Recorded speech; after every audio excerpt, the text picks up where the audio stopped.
잠시 후 동아시아연구원 창립 10주년 기념 강연회가 시작될 예정입니다.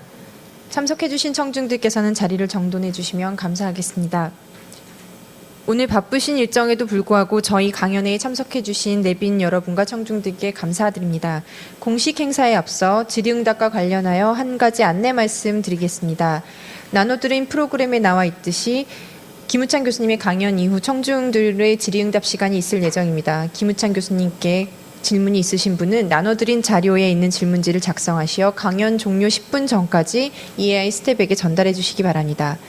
또한 본 강연은 위키트리 소셜 방송을 통해 생중계되고 있습니다. 강연회에 직접 오시지 못하고 위키트리 소셜 방송을 통해 시청하시는 분들은 EAI 페이스북, 트위터 혹은 위키트리를 통하여 질문을 올려주시면 됩니다.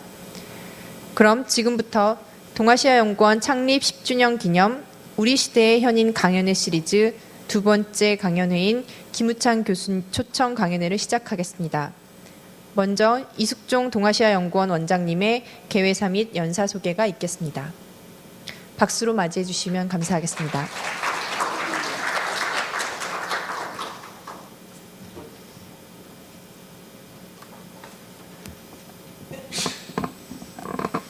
안녕하세요. 동아시아연구원 이숙종 원장입니다. 저희 지금 사회자께서 말씀하셨듯이 올해는 저희 동아시아연구원 이스트에이시아 인스티튜트 보통 줄여서 EAI라고 말하는데요. 동아시아연구원이라는 이름을 단 기관이 또 있습니다. 싱가포르에. 그래서 저희가 이제 EAI 10주년을 맞이해서 좀 대중 강연을 해보자 해서 이런 현인 강연회를 한번 준비했습니다. 그래서 오늘 그 두 번째로 김우찬 선생님을 모시게 됐는데요. 저희가 이제 나중에 Q&A 세션이 있기 때문에 선생님께 이제 올라오는 많은 질문에 대해서 답을 할 수 있는 시간을 많이 드리기 위해서 제가 선생님 소개는 조금 간단하게 하겠습니다. 선생님 양력은 조금 건조하지만 제가 간단히 말씀 올리겠습니다. 김우찬 선생님은 서울대 영문학과를 나오셨고요. 그래서 하버드 대학교에서 미국 문명사라는 박사를 취득하셨습니다. 그래서 오랫동안 고대 영문학과에서 시를 가르치시는 걸로 제가 알고 있고요. 현재는 이화여대 이화학술원 석좌 교수로 계십니다.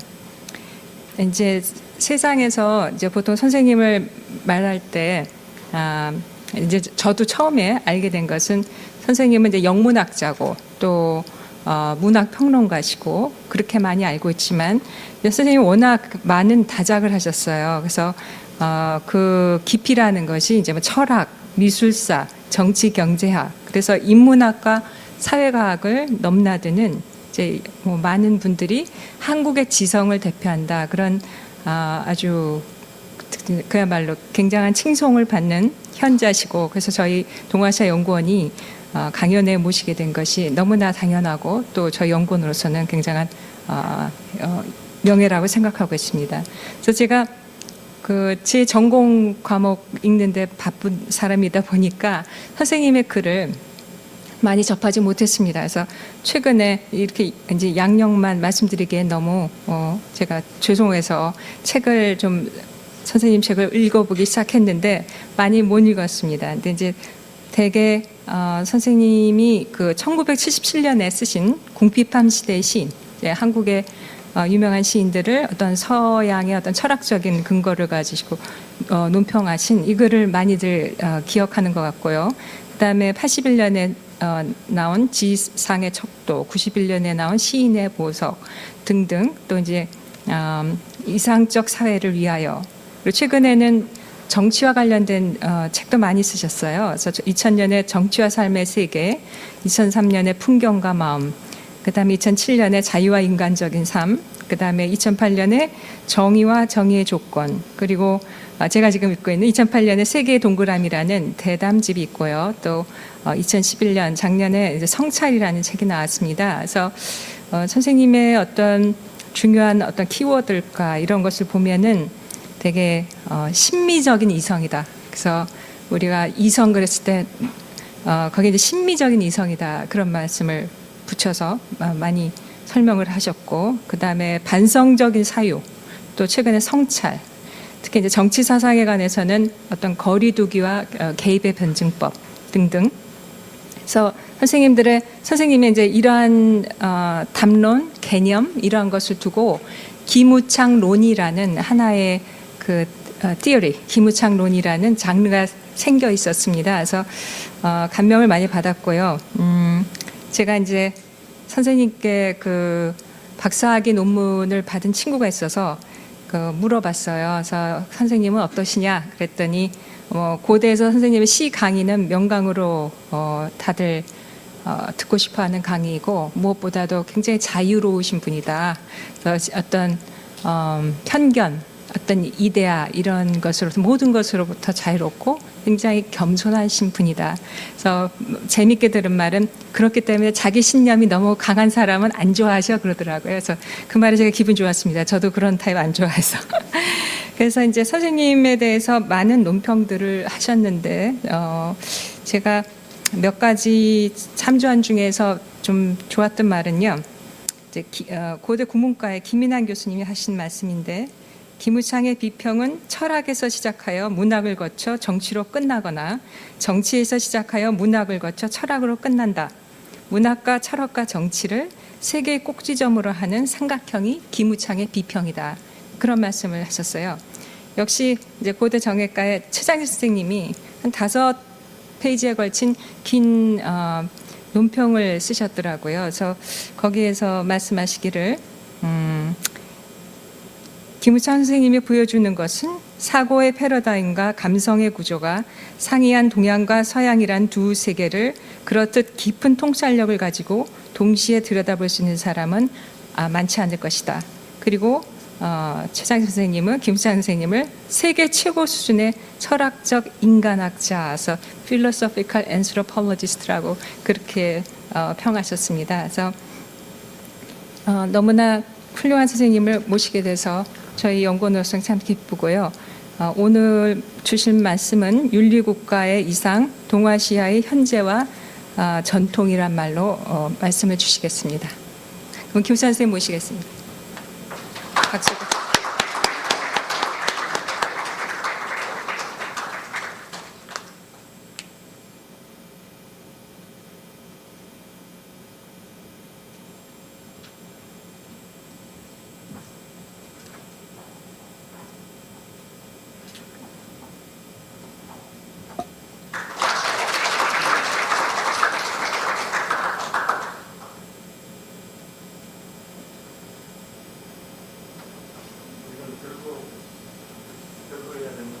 아니요.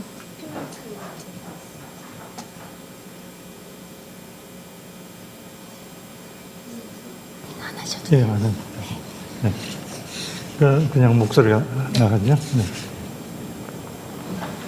네. 예, 이렇게 초청을 해주셔가지고 얘기를 하게 돼서 기쁘게 생각합니다. 네, 지금 이 선생님이 소개 말씀하셨는데 몇 가지 거기 맞춰서 앉아있기가 좀 불편한 것들이 있습니다. 하나는 현자라고 하신 거, 현자에는 도저히 미치지를 못하는데 또 우리나라에서 현자, 성인 뭐 이런 말들이 있는데 옛날에 그것이 무슨 뜻을 가지고 있느냐 이걸 따져보면 복잡한 것 같아요. 꽤 많은 사람도 현자니까 꾀대로 산 사람 뭐 이런 뜻에서 살아남았으니까 역시 현자는 현자다 이런 생각도 해볼 수가 있고 또 대중강연이라고 하셨는데 마침 이렇게 보니까 대중은 여기 안 계시는 것 같아요. 그래서 다행으로 생각합니다. 내가 대중강연은 자신이 없는데 말을 까다롭게 하고 한국말 잘 못해가지고 영어 선생하는데 영어도 못하지만은 한국 살면서 한국말도 잘 못하기 때문에 이 대중강연은 특히 겁을 많이 먹는데 여기 보니까 뭐 대중은 안 계시는 것 같아요. 그래서 다행스럽게 생각하고 얘기를 하겠습니다. 근데 부탁을 받고 이 얘기를 준비를 했는데 하다 보면은 되게 말 많은 사람, 말을 못하면서도 말 많은 사람들이 있는데 특히 말 못하면 말이 많죠.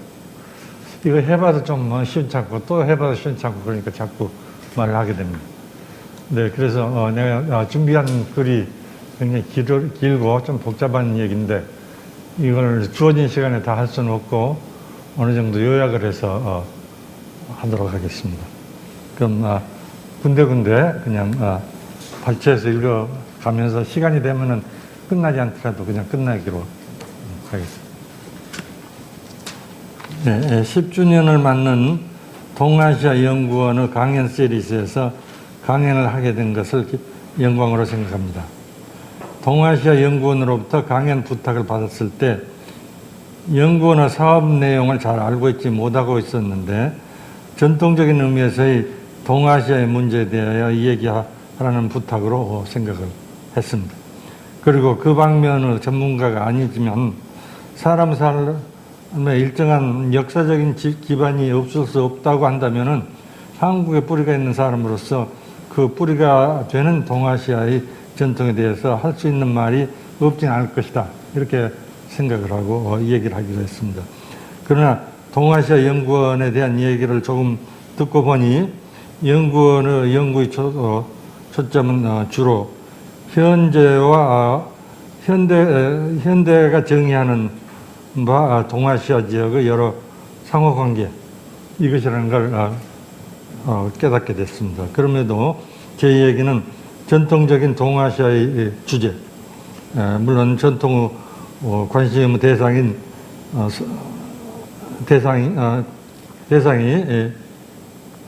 오늘날의 현실과 관계되니까 그것과 관계해서 되게 옛날 얘기도 하면서 요즘 얘기도 하면서 이렇게 전개를 하겠습니다. 근데 아까 말씀드린 대로 다 길게 얘기할 수는 없기 때문에 요약해서 하겠습니다.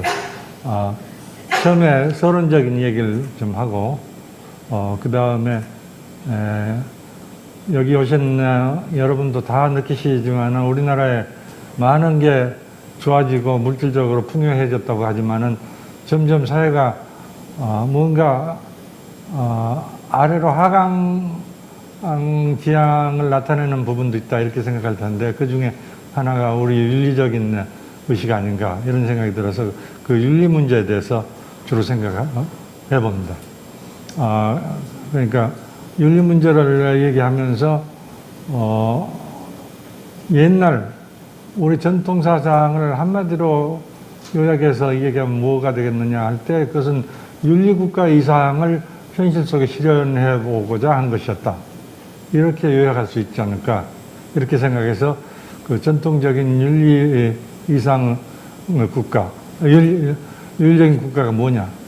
요걸 얘기하는데 조금 비판적으로 그것만 가지고는 안 되고, 그것을 그대로 현실화한다 그래서 존재가 되는 건 아니다 하는 비판적인 얘기를 하고, 그 다음에 서양에 있어서 윤리적인 국가 이상에 대해서 좀 얘기하고, 서양에서 어떻게 해서 유의로부터 벗어나는 국가 이상이 생기게 됐는가 이걸 아주 간단히 얘기하고, 서양의 옛날로 소급해 가서 윤리적인 국가를 원초적으로 가령 플라톤이 어떻게 생각했는가 그걸 얘기하고, 그 다음에 오늘날 문제가 어떤 게 있는가 이렇게 이런 방식으로 전개를 하겠습니다. 그러니까 한국 윤리적 국가에서 현대의 비윤리적 국가,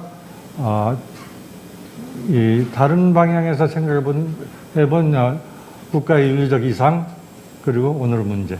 이게 이 얘기 되게 전개 방향이 되겠습니다. 근데 아까 말씀드린 대로 시간이 제한되어 있어서 또 이 복잡한 얘기를 다 설명할 수가 없고 나도 분명히 이해를 못하기 때문에 이것저것 그냥 단편적으로 얘기를 하겠습니다.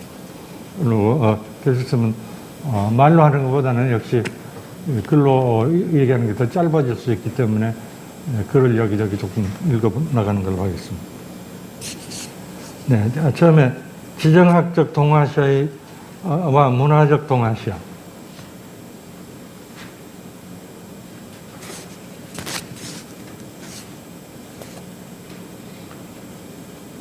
오늘날 우리 사고의 틀이 되는 게 뭔가 하는 걸 내 나름으로 좀 밝혀보려고 하는 것입니다.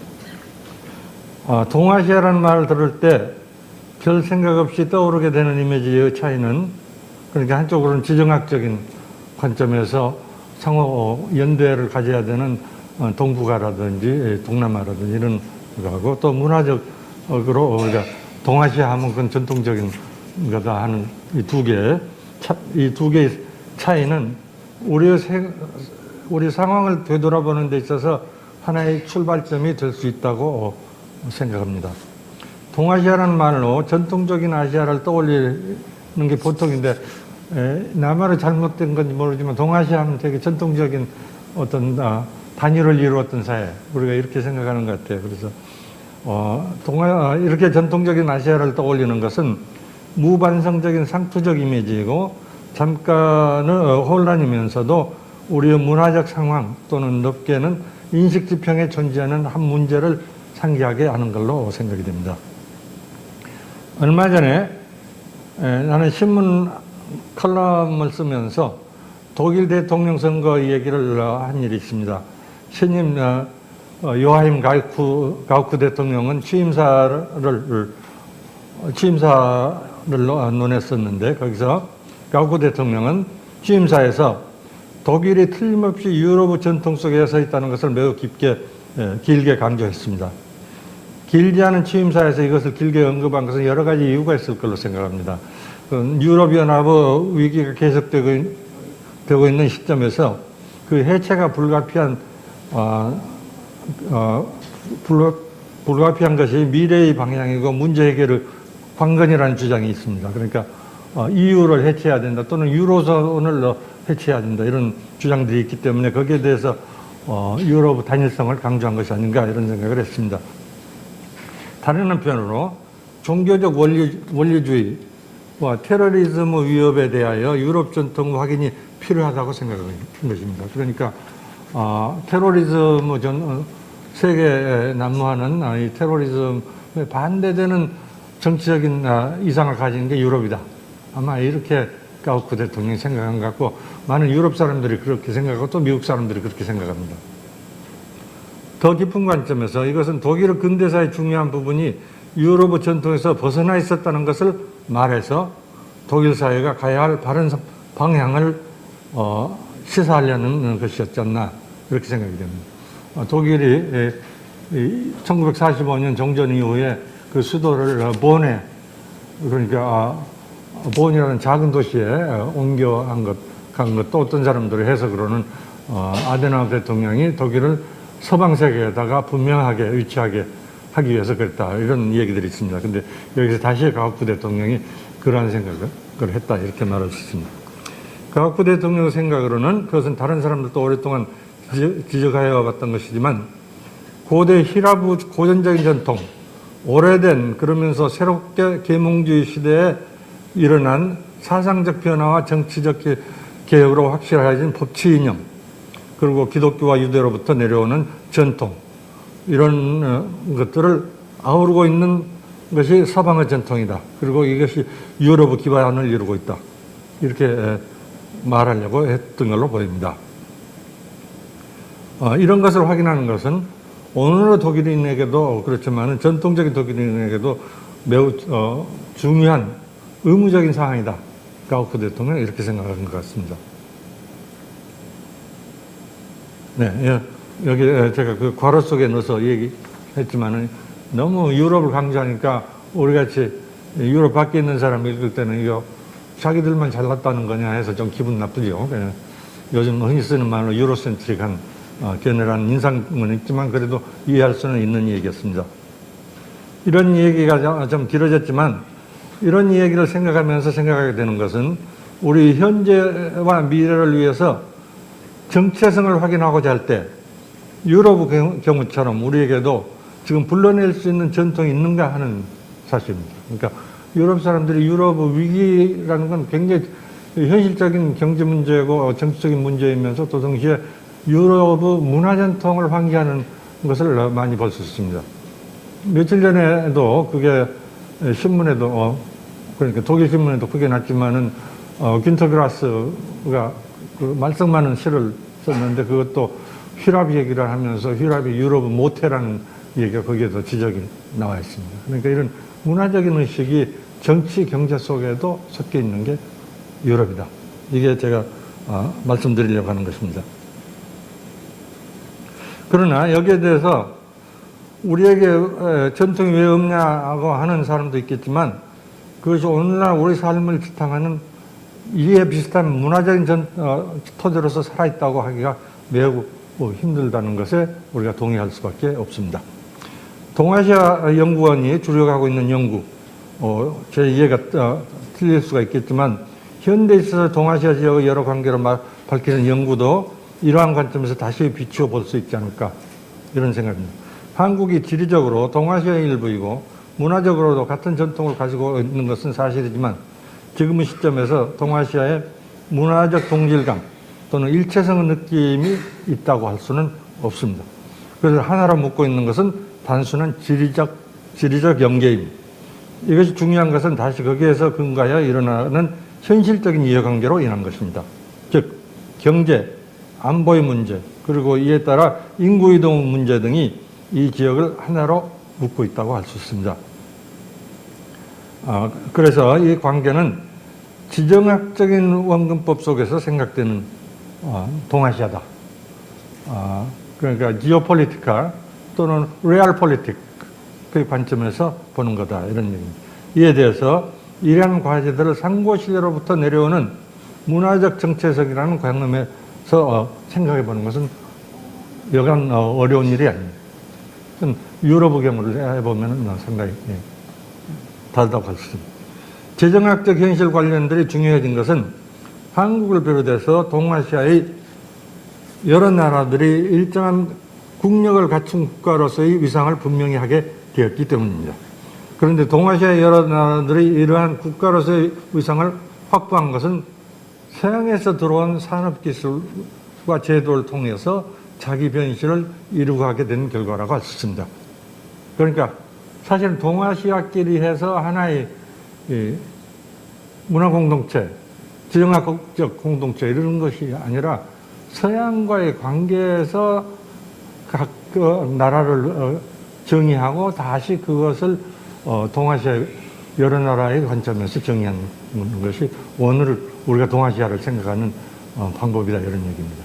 그러니까 아까 제가 가우프 대통령 연설을 보면서 이거 너무 자기들 중심적으로 유로센트릭한, 요즘 흔히 쓰는 말로 유로센트릭한 얘기다 이렇게 말할 수 있지만 달리 보면은 가우프 대통령이 독일을 생각하고 유럽을 생각하고 휘랍을 생각하는 데 있어서 한국이나 일본이나 중국에 아무런 관련이 있다는 것을 생각할 필요조차 없는 것입니다. 그런데 한국에서 중국을 생각하고 일본을 생각하고 또는 타일란드를 생각하고 베트남을 생각하려면 이것은 서양과의 관계에서 생각을 해야 됩니다. 그러니까 동아시아의 문화적인 일체성이라는 건 전통 속에는 있었을 망정 지금에서는 사라져버렸다 이런 얘기입니다. 그래서 여기에서 제가 얘기를 하려고 하는 것은 그냥 이건 요약하겠습니다.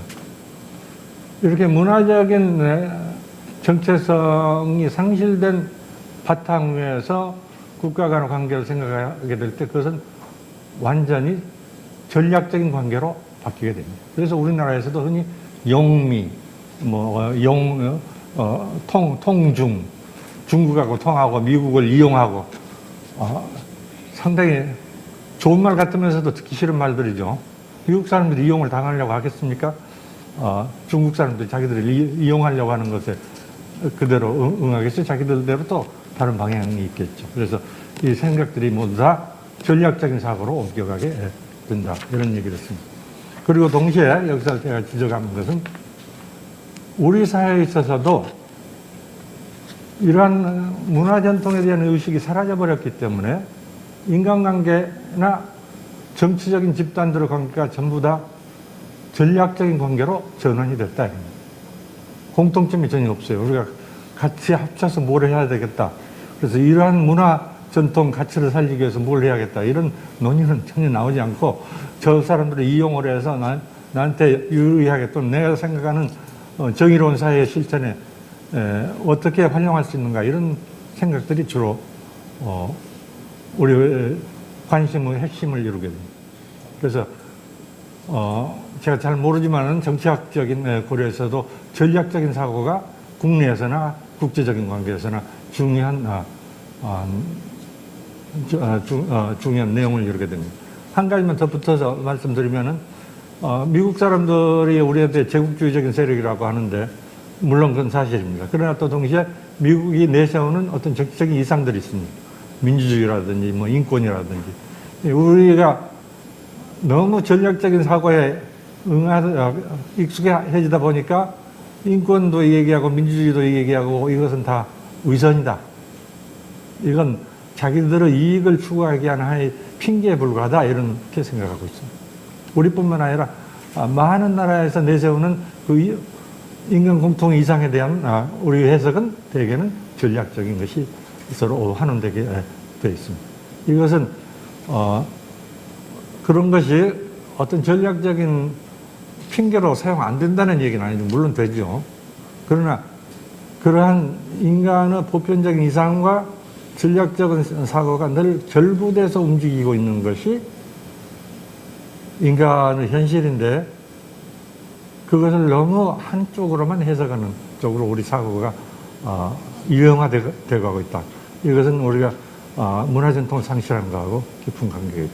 그러니까 미국이 얘기하면 우리는 미국 제국주의자들의 거짓말이라고 하지만은 우리하고 관계없이 유럽 사람들이 오늘날에 금융 위기하고 경제 위기하고 관련해서 얘기하는 거 보면은 반드시 거기에 두 가지가 들어 있습니다. 유럽 전체의 어떤 문화적인 이상과 그 사람들을 각각 여러 나라의 또 공통된 나라들의 이해관계 두 개가 섞여 있습니다. 그러니까 우리는 그런 말을 사용은 하지만 그것은 다 핑계고, 우리가 실제 챙겨야 될 것은 전부 다 이해관계다. 이렇게 우리 사고가 정형화되는 것이 아닌가 이런 생각입니다. 이것은 문화전통을 상실하고 깊은 관계가 있다. 이렇게 생각합니다. 그 다음에 유교의 윤리국가.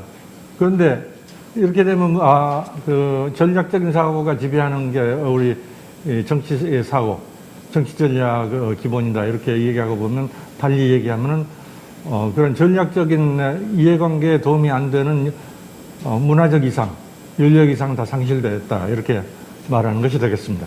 그러나 우리 전통을 되돌아보면 어느 나라보다도 윤리적인 이상이 강조됐던 게 우리 사회라고 할 수 있습니다. 사실 동양에 있어서의 국가의 이상이라는 것은 현실적으로 생각되지 않고 전적으로 윤리적으로 생각이 됐습니다. 요순시대 이상으로부터 그 후에 이상까지도 윤리를 사회에 실천하는 것이 국가의 임무라는 것처럼 되었습니다. 그래서 오늘날 우리가 윤리가 상실됐고 문화 가치가 상실됐다고 하지만 문화와 윤리를 현실화하는 것이 국가의 가장 중요한 책임이다 하는 게 있었는데 그걸 되돌아보자. 그래서 제가 이 문제를 길게 논할 수는 없기 때문에 여기서 얘기한 거 간단히 요약해서 그 함축만 얘기하면은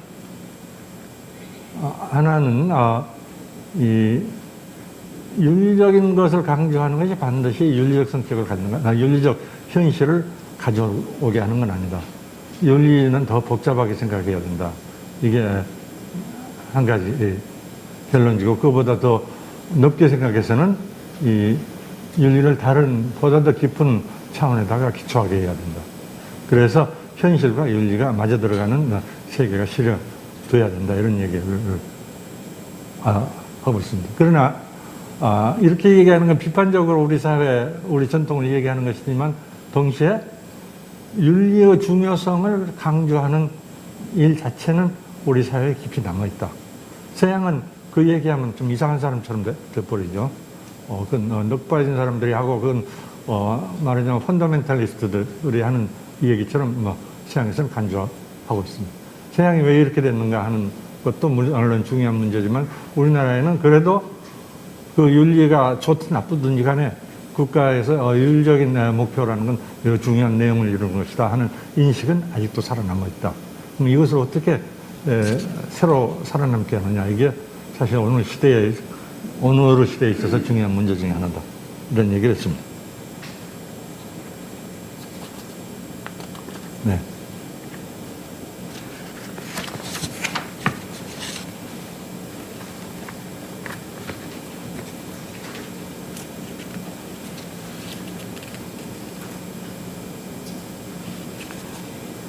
네, 여기서 제가 사실 좋은 윤리적 이상 이것으로서 여러 가지 걸 우리가 들 수 있지만은 정치적 관심, 모든 사람 정치에 집중적인 관심을 갖는 거, 이것도 윤리적인 데서 나온 거다. 이런 얘기를 했습니다. 그것은 우리가 아주 간단하게 소박하게 생각해 보면은 이 윤리적 국가 이상이라는 게 인간의 삶에 있어서 핵심적이라는 생각이 들어있기 때문이다. 그리고 여기서 제가 그냥 간단한 말로서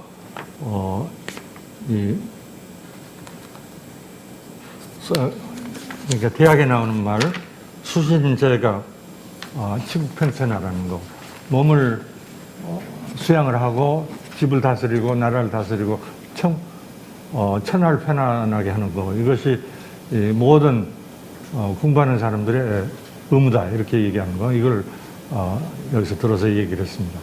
근데 이 말을 우리 잘 생각해 보면 개인적으로 수양을 해가지고 나라에 봉사하고 세계에 봉사해야 된다. 이건 아주 좋은 이상이죠. 그러나 그걸 거꾸로도 생각해 봐야 된다. 그러니까 나라에 봉사하는 일을 안 하는 개인 수양은 수양이 제대로 안 된 거다.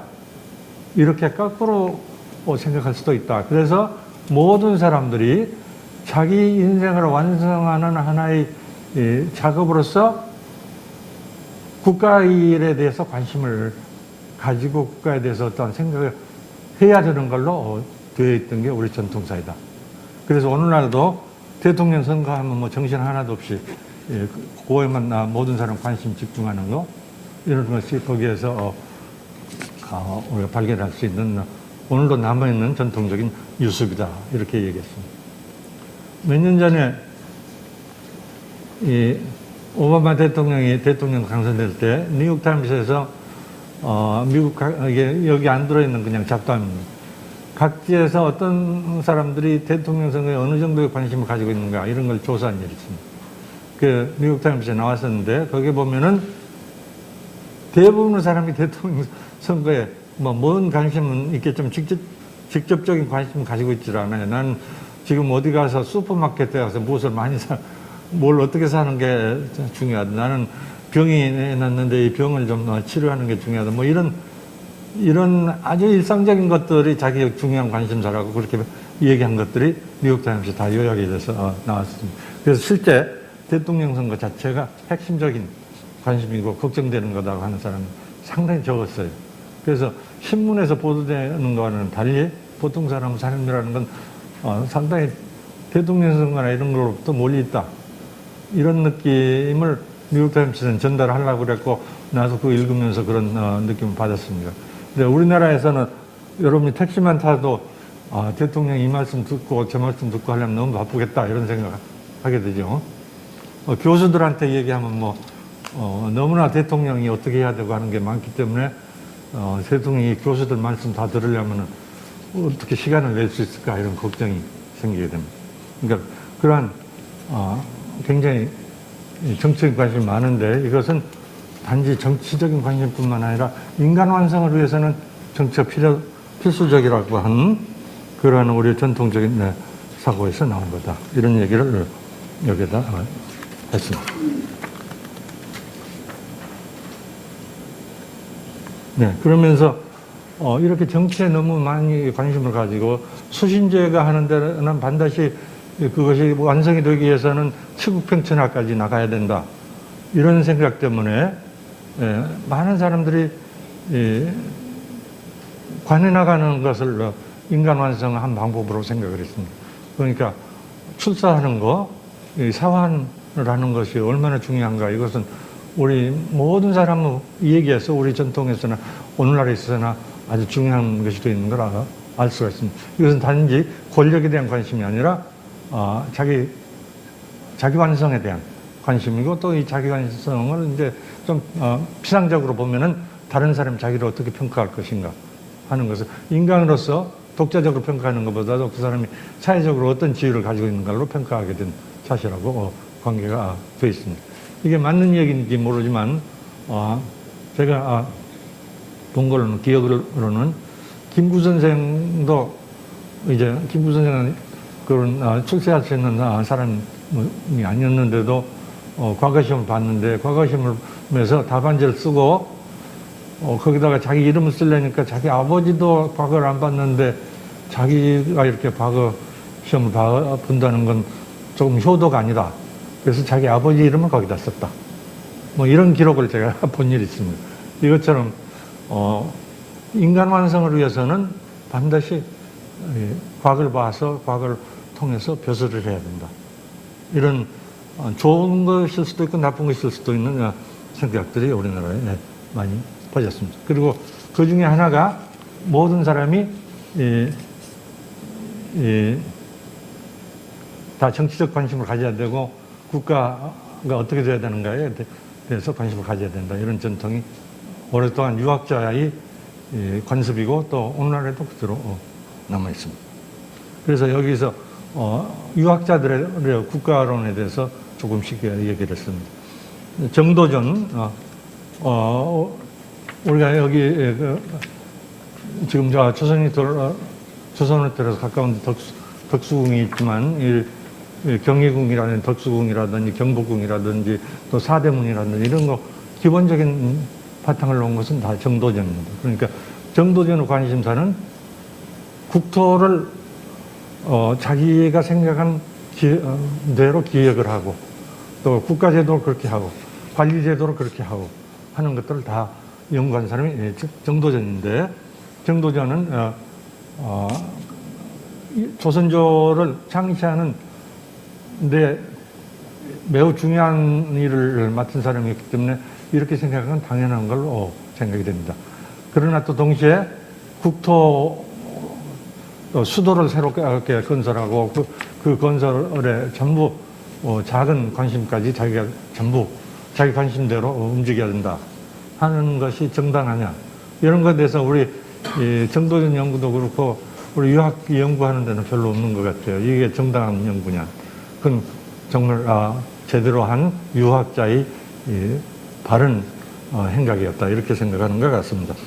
근데 사실 잘 된 게 많죠. 오늘날도 정도전 자체는 굉장히 많습니다. 이건 근데 정도전뿐만 아니라 그 다음에 제가 여기서 예를 들고 있는 게 양성지. 양성지도 2조 초기이기 때문에 국가의 기초에 대해서 여러 가지 제도를 생각하고 국가는 이래야 된다. 이렇게 생각은 맞지만은 그것이 철저하게 기획된 국가를 얘기하는 것.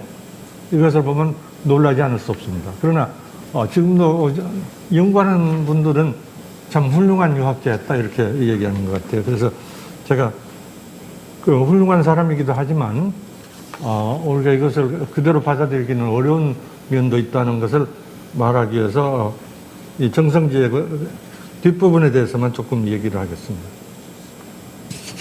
근데 국토를 어떻게 기획하고 관료제도를 어떻게 만들고 관료가 어떻게 행동해야 되고 임금은 어떻게 해야 되고 이런 것들을 많은 유학자들이 다 했습니다. 그래서 이 임금이 그야말로 소통을 하려면 굉장히 괴로웠을 것 같아요. 그런데 그 안이 많은 경우에 현실로부터 올라오는 것이라기보다는 자기들이 가지고 있는 추상적인 기회에 따른 것이다.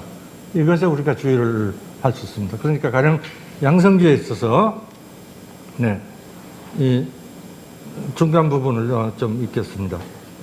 그러니까 서울이 이제 조선조에 와서 생겼는데 개성으로부터 서울로 수도를 옮겼는데 고려시대도 그렇고 중국에서도 그렇고 오경이 있어야 된다. 5개의 서울이 있어야 된다.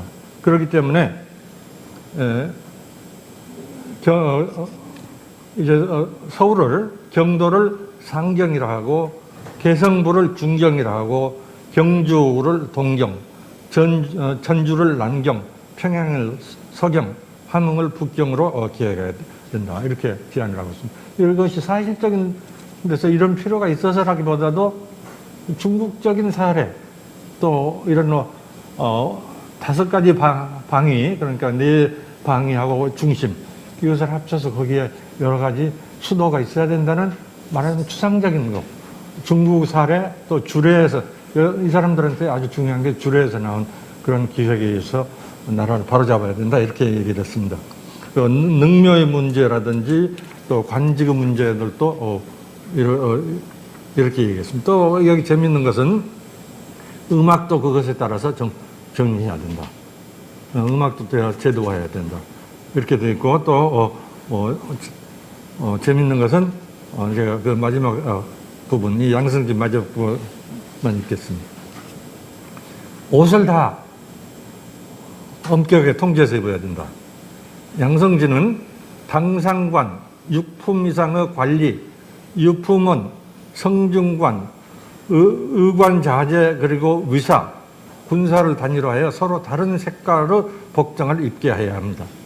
공직자가 아니라도 양인과 서리, 공사, 천구와 공장이 각각 다른 색의 옷을 입게 해야 한다고 말했습니다. 나라의 풍습을 가지런히 해야 한다. 이게 이 사람은 모토입니다. 그의 생각을 가장 잘 나타내는 것은 여자들의 이러한 생각을 가장 잘 나타내는 것은 여자들이 요사스러운 복장을 입는 것 한문으로 해서 복요라고 그랬습니다. 요사스러운 옷을 입는 것을 금해야 한다. 이런 게 있습니다.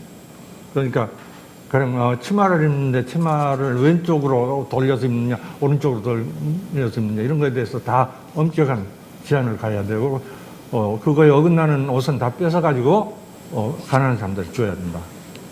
이런 게 있습니다. 그런데 이렇게 매우 구체적으로 자세하게 사람 사는 데 대해서 일정한 규격을 부여하려고 그랬는데 비판적인 생각은 별로 없는 것 같아요. 오늘 연구에 있어서. 그러니까 수도의 문제, 이 국토의 문제, 관료제도의 문제 이런 거에 대해서 별로 없는 것 같습니다.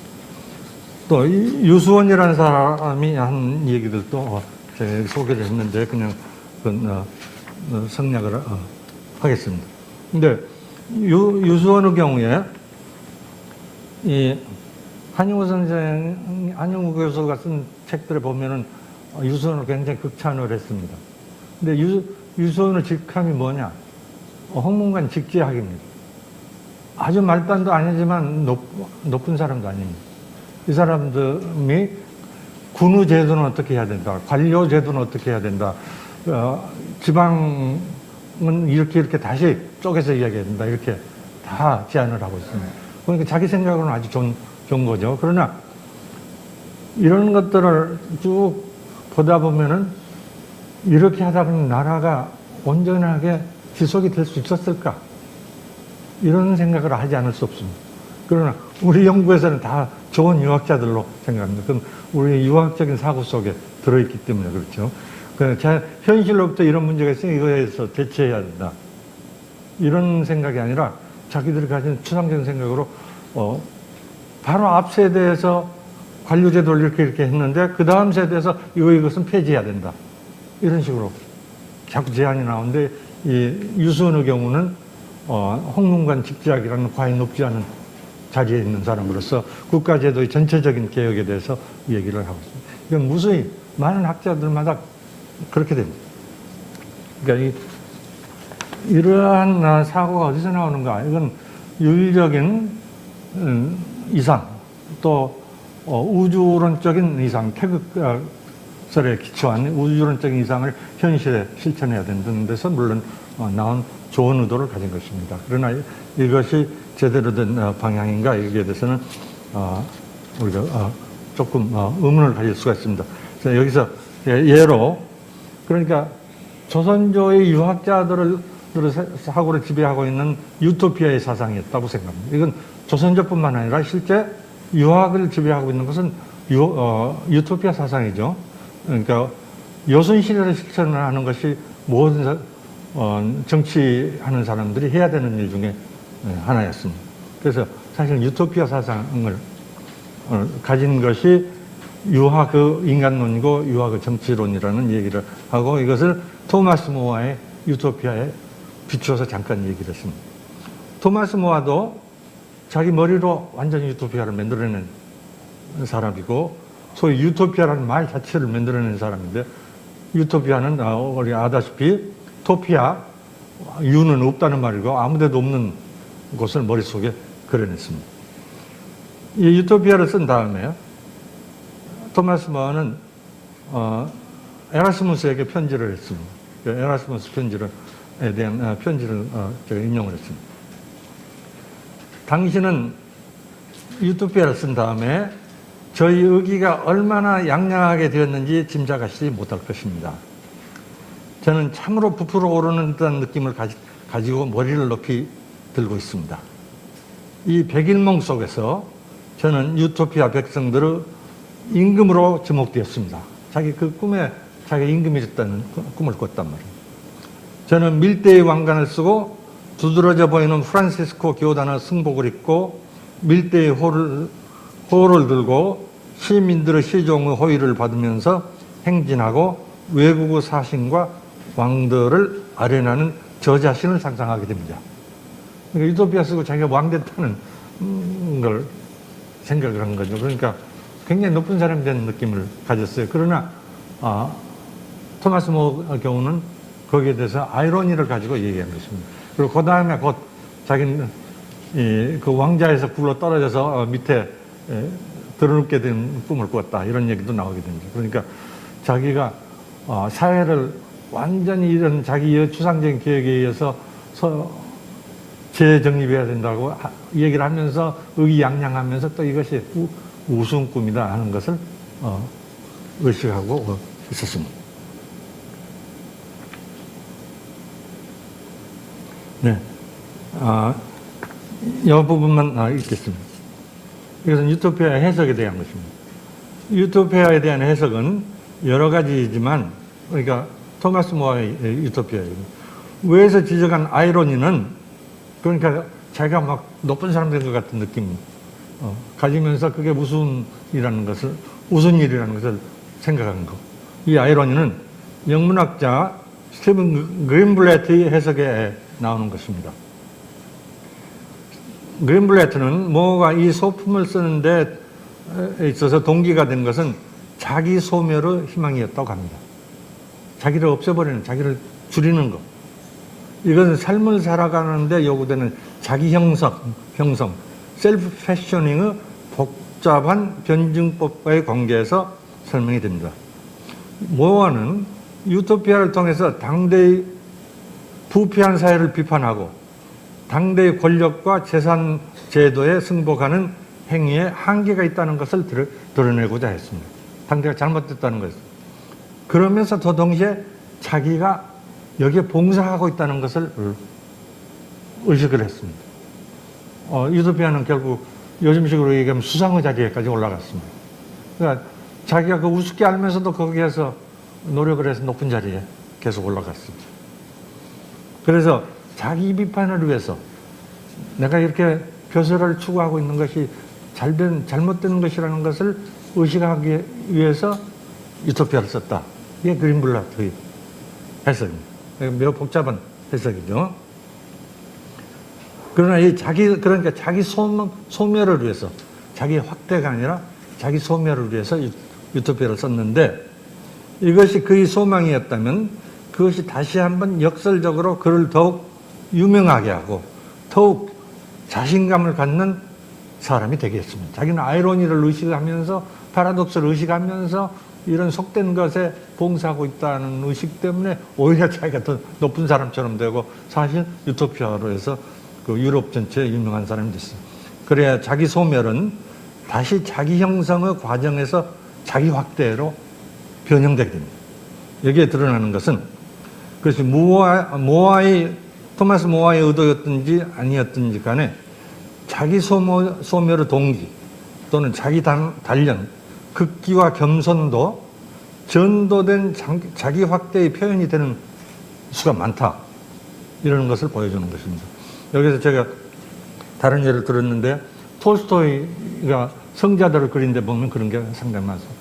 자기를 버리고 고생을 하고 금욕적인 생활을 하지만은 그것은 자기를 성자가 되게 해서 현인도 물론 되는 수도 있겠지만 현인도 되고 성자가 돼서 세상에 높은 사람처럼 행세하기 위해서 그런 것이다 하는 것을 보여주는 톨스토이의 단편들, 이런 장편들이 있습니다.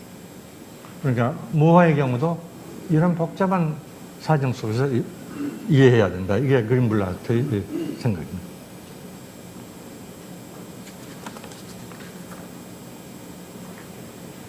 네.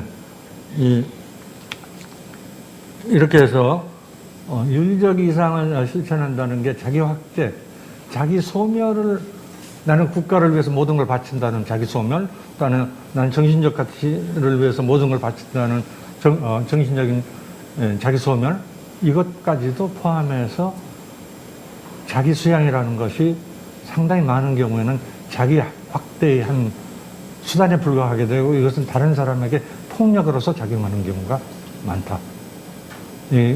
이것을 그대로 받아들인다는 것은 문제가 생기는 거다 하는 걸 생각하면서 이런 걸 얘기했습니다. 이것은 이데올로기에 의해서 동기지어진 많은 정치적 활동에 우리가 두루 해당시켜서 봐볼 수 있는 것입니다. 그러면 그런 거 없이 어떻게 사람이 살 수 있느냐? 그렇게 봐볼 수는 없죠. 그렇게 자기 헌신을 하는 사람, 수신제가 치국평천을 하는 사람, 또 그러한 이상이 없어진 사회라는 건 더 나쁜 사회가 되니까, 그냥 일방적으로 이게 나쁘다, 이렇게 말할 수는 없습니다. 근데 이렇게, 얘기하다 보니까 시간이 10분밖에 안 남았습니다. 그래서, 그 다음, 이제, 두 가지만 얘기를 하겠습니다. 하나는 이것이 좋으냐 그러냐를 떠나서 이러한 모든 사람이 치국평천하에 관심을 갖는 것은 한쪽으로는 좋은 거죠. 그거 없어진 사회라는 건 정말 자기 이익의 추구밖에 없는 이상한 사회가 되죠. 그러나 그것 자체도 우리가 문제적으로 봐야지 단지 받아들일 수는 없다. 모든 이데올로기적인 유토피아라는 건 사실 이런 복합적인 동기에 있다는 걸 우리가 알아야 된다. 이런 게 이 얘기였습니다. 그럼 어떻게 해야 되느냐. 여기에 대해서 간단한 답변은 없지만은 제가 할 수 있는 것은 여기에는 안 썼지만은 그러한 이상이 필요하면서 거기에 대해서 끊임없는 자기 반성, 거기에 대한 끊임없는 새로운 토의, 이것을 허용하는 이상, 유토피아 이상이 있어야 된다. 이런 게 제가 개인적으로는 가지고 있는 것입니다. 그러니까 그것 하나를 믿고 밀고 나가는 것이 아니라 유토피아적인 것에 많은 사람들이 동의할 수 있지만은 그 동의하는 내용에 대해서 끊임없는 반성이 있는 것, 이것이 그 사회를 건전하게 한다. 이게 제 얘기였습니다. 근데 여기에 관련해서 제가 두 가지 얘기를 하고 있다는 거, 하나는 이 얘기입니다.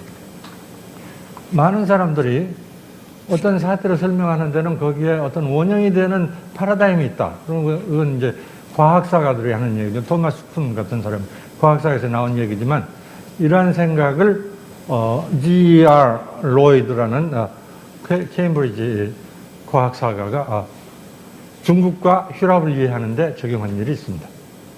로이드 교수는 우리나라에도 몇 번 왔었어요. 그리고 우리나라에 와서 뭘 좀 발견할 생각을 했던 모양인데 별로 그렇게 만족한 발견을 하지 못했던 것 같습니다.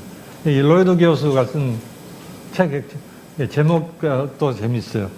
Adversaries and Authorities. 그러니까 잡담을 하면 로이드 교수 뭐 아시는 분들 있겠지만은 로이드 교수는 원래 휘랍과학사를 한 유명한 교수인데 중간에, 그러니까 젊어서부터 그런 게 아니고 중간에 이걸 중국어하고 비교를 해서 연구를 해야겠다 이런 생각을 하고 중국어를 배우기 시작했습니다. 저도 케임브리지 대학에 가서 좀 있었던 일이 있는데 그때도 이 로이드 교수는 중국 교수를 모셔다가 그 개인 지도를 받고 있었어요. 그러니까 그때 로이드 교수의 중국어에 대한 실력이 어느 정도였는지 알 수는 없지만은 그런 걸 제가 눈으로 본 일이 있습니다. 근데 로이드 교수의 저서들을 보면은 중국 문서, 고대 문서에 대해서 굉장한 지식을 마스터를 한 걸 알 수 있습니다. 근데 그러한 휘랍과 중국을 비교해서 낸 작은 책 중에 하나에 여러 책이 있는데 Adversaries and Authorites라는 책이 있습니다. 그 제목 자체가 재밌는 게 Adversaries는 서로 대결하고 있는 사람들을 대결하고 있는 사람들이 Adversaries고 Authorites는 권위를 가진 사람들 얘기죠. 근데 한마디로 얘기할 수는 없지만 휘랍 사람들은 플라톤의 대화편을 비롯해서 책들은 대개 대등한 사람들이 서로 논쟁을 벌이고 있는 형식으로 되어 있다. 중국의 문서들은 대개 다 높은 사람한테 상주하는 식으로 되어 있다. 그러니까 우리나라에서 그렇죠. 전부 임금님한테 상소하는 얘기식으로 많은 얘기가 전개되어 있습니다. 그러니까 이 컨텍스트 자체가 다르다고 되어 있는데 여기 이런저런 복잡한 얘기가 있지만 여기서 지적하려고 하는 것은 로이드 교수에 의하면은 서양에 있어서 사물의 인과관계를 밝히는데 여러 가지 모델이 있지만 중요한 모델 중에 하나는 의학의 모델이다. 어떤 병인이 있어서 어떤 병이 났고 거기에 대해서 어떻게 대처하는가. 그래서 인과관계를 밝혀내는 것이 아주 중요하다. 휘랍에도 그것이 없지는 않지만 중국에 있어서는 단순화해서 얘기하면은 많은 사고에 있어서 기본적인 모델, 파라다임이 되어 있는 것은 명령체계다. 그러니까 관료제도를 분명히 하고 관료에게 제대로 명령을 내리고 그 관료가 제대로 그 명령을 시행하면은 모든 일이 다 잘 되어갈 텐데 관료들이 잘못하는 또 제도가 잘못되어 있기 때문에 이것을 고쳐야 된다. 그러니까 중국 사람들의 인과관계의 사고에 있어서 중요한 것은 이것이다. 휘랍 사람에 있어서는 병에 대한 사고고 또 동시에 병을 하다 보면은 원래 이 병난 사람의 자질이 그렇게 되어 있다 그래서 그 본질이 그렇게 되어 있다는 생각이 되고 본질과 본질 관계를 밝히는 인과관계에 대한 사람을 제외한 과학적인 연구 같은 것이 거기서 전개되어 간다. 이런 얘기들이 나왔습니다. 이렇다고 그래서 중국이라는 게 잘못 생각하는 거다 이렇게 얘기하는 건 전혀 아닙니다. 로이드 교수는 중국과 휘랍의 과학을 높이 평가하면서 그것을 공정하게 비교하려고 애를 쓰고 있습니다. 근데 우리나라에 있어서 이 윤리적인 사고 또는 사물에 대한 사고를 할 때 되게 모델이 되는 것은 이런 관료제도적인 사고, 명령체계에 대한 사고다. 이렇게. 그러니까 명령을 엄격하게 내리고 그 체계를 가다듬어서 거기에 윤리적인 의식을 가지게 하면 많은 문제를 해결할 수 있다. 이것은 우리 실학의 중요한 학자라고 하는 사람들, 정다산이나 이런 사람에도 들어있는 게 그겁니다.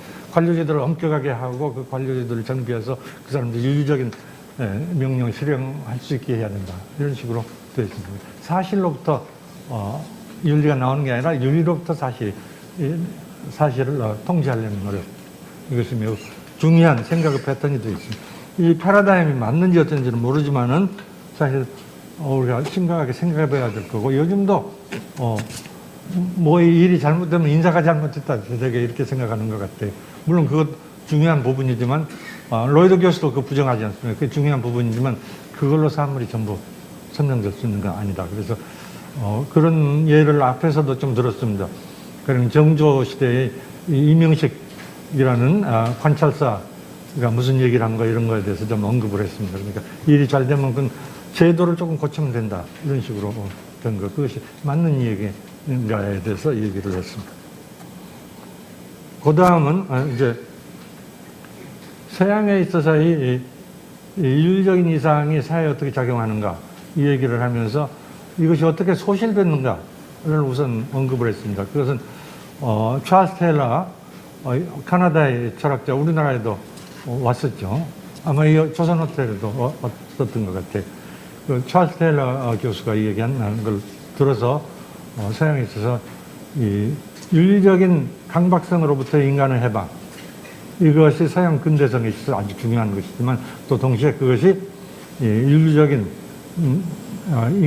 인간 생존에 있어서 윤리적인 차원, 가치의 차원을 배제하는 결과를 가져왔다. 이런 얘기들이 있었습니다. 우리도 근대화되면서 윤리적인 차원을 배제하고 사실적인 걸 존중하는 쪽으로 옮겨가기 시작했다. 그러면서 윤리가 많기 때문에 매우 추상적인 윤리가 정치 현장에서도 그렇고 인간관계에서도 크게 작용하는데 이게 정말 인간 현실에 맞느냐 하는 것은 다시 문제가 있다는 건 앞에 얘기한 거에 연결해서 생각할 수 있습니다.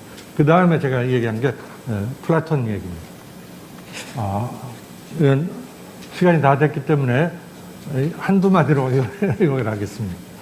플라톤에서 얘기하려고 하는 것은 꼭 그 플라톤에 맞는 얘기인지는 모르지만 플라톤이 서양에서는 유토피아를 얘기한 최초의 철학자죠.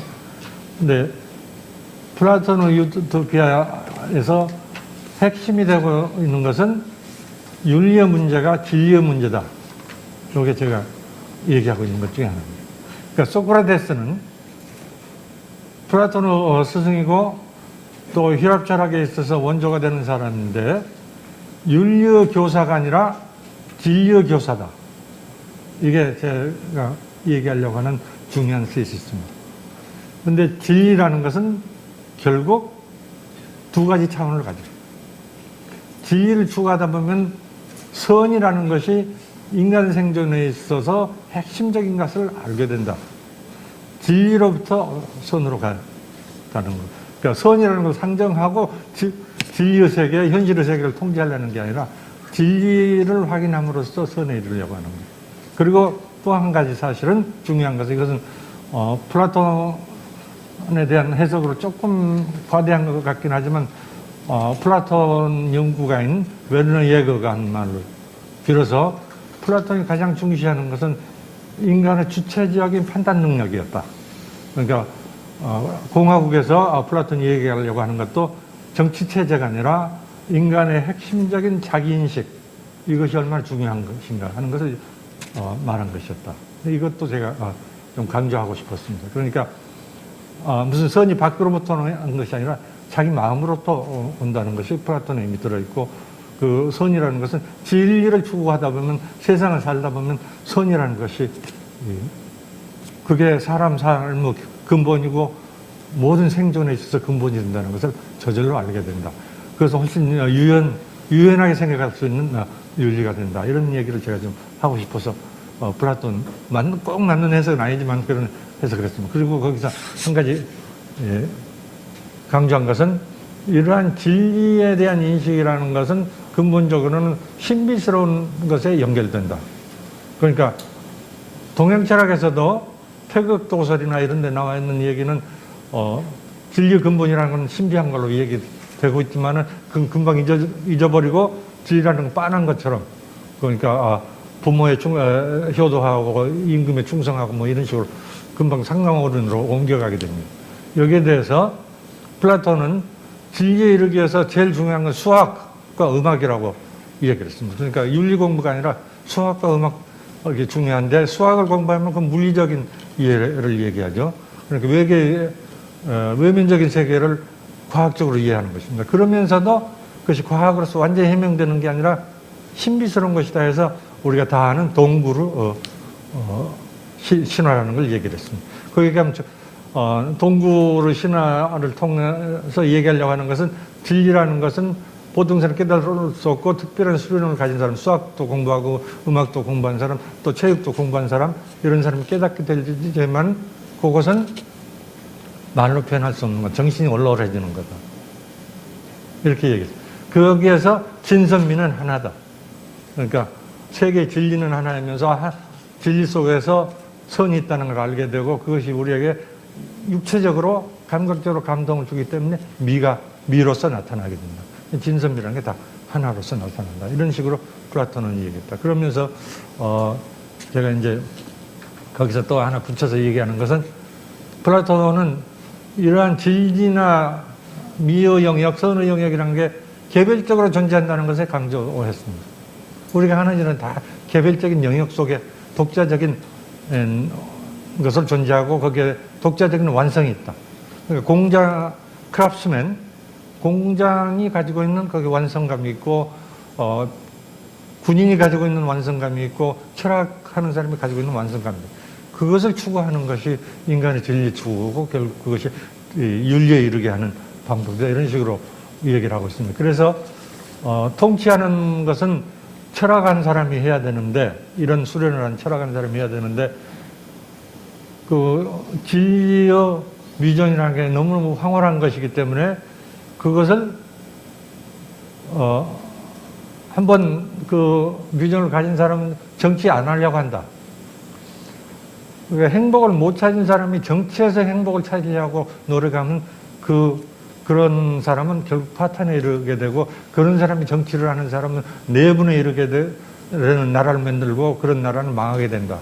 이게 플라톤의 생각입니다. 그러니까 진리를 깨달은 사람, 선을 깨달은 사람이 정치를 하게 되는 것은 마지못해서 자기 의무이기 때문에, 공민으로서 해야 되는 일이기 때문에 설득을 해서 비로소 거기에 나가는 것이지, 자기가 다른 데서 못 찾았던 행복을 정치에서 찾으려고 하는 사람들은 아니다. 이런 얘기를 조금 언급을 했습니다. 우리나라에서 너무 모든 걸 정치로 해서 마치 인간의 완성, 인생의 행복 완성이 정치처럼 얘기하는 게 문제이기 때문에 그런 얘기였습니다. 그리고 마지막 부분은 얘기를 안 하겠습니다. 마지막 부분에서는 여러 가지 문제가 있는데도 불구하고 동양의 국가가 인간의 윤리적인 완성을 위해서 존재한다는 것은 옛날부터 있어 왔던 사실입니다. 그러나 그 윤리적 이상이 현실에 그대로 맞아 들어갈 수 있느냐 하는 데는 문제가 많이 있다는 건 아까 말씀드린 대로 비판적으로 생각을 해야 된다. 그러나 윤리가 있어야 된다는 것은 서양보다도 더 강하게 있다. 여기에서 옛날에 있었던 국가의 윤리적 이상을 되찾고 또 이것을 현실에 맞게 어떻게 변형시켜서 다시 존재할 수 있게 하는가, 이런 것을 연구하는 것이 아시아 전통 사상을 연구하는 데서 매우 중요한 거고, 이러한 것이 공동 작업으로서 존재하게 될 때 비로소 동아시아에 있어서의 국제관계라는 것도 단순히 전략적인 관계 이상의, 인간의 보편적 이상을 추구하는 그러한 관계가 될 것이다. 이런 것이 마지막 얘기겠습니다. 네, 이걸로 끝나겠습니다.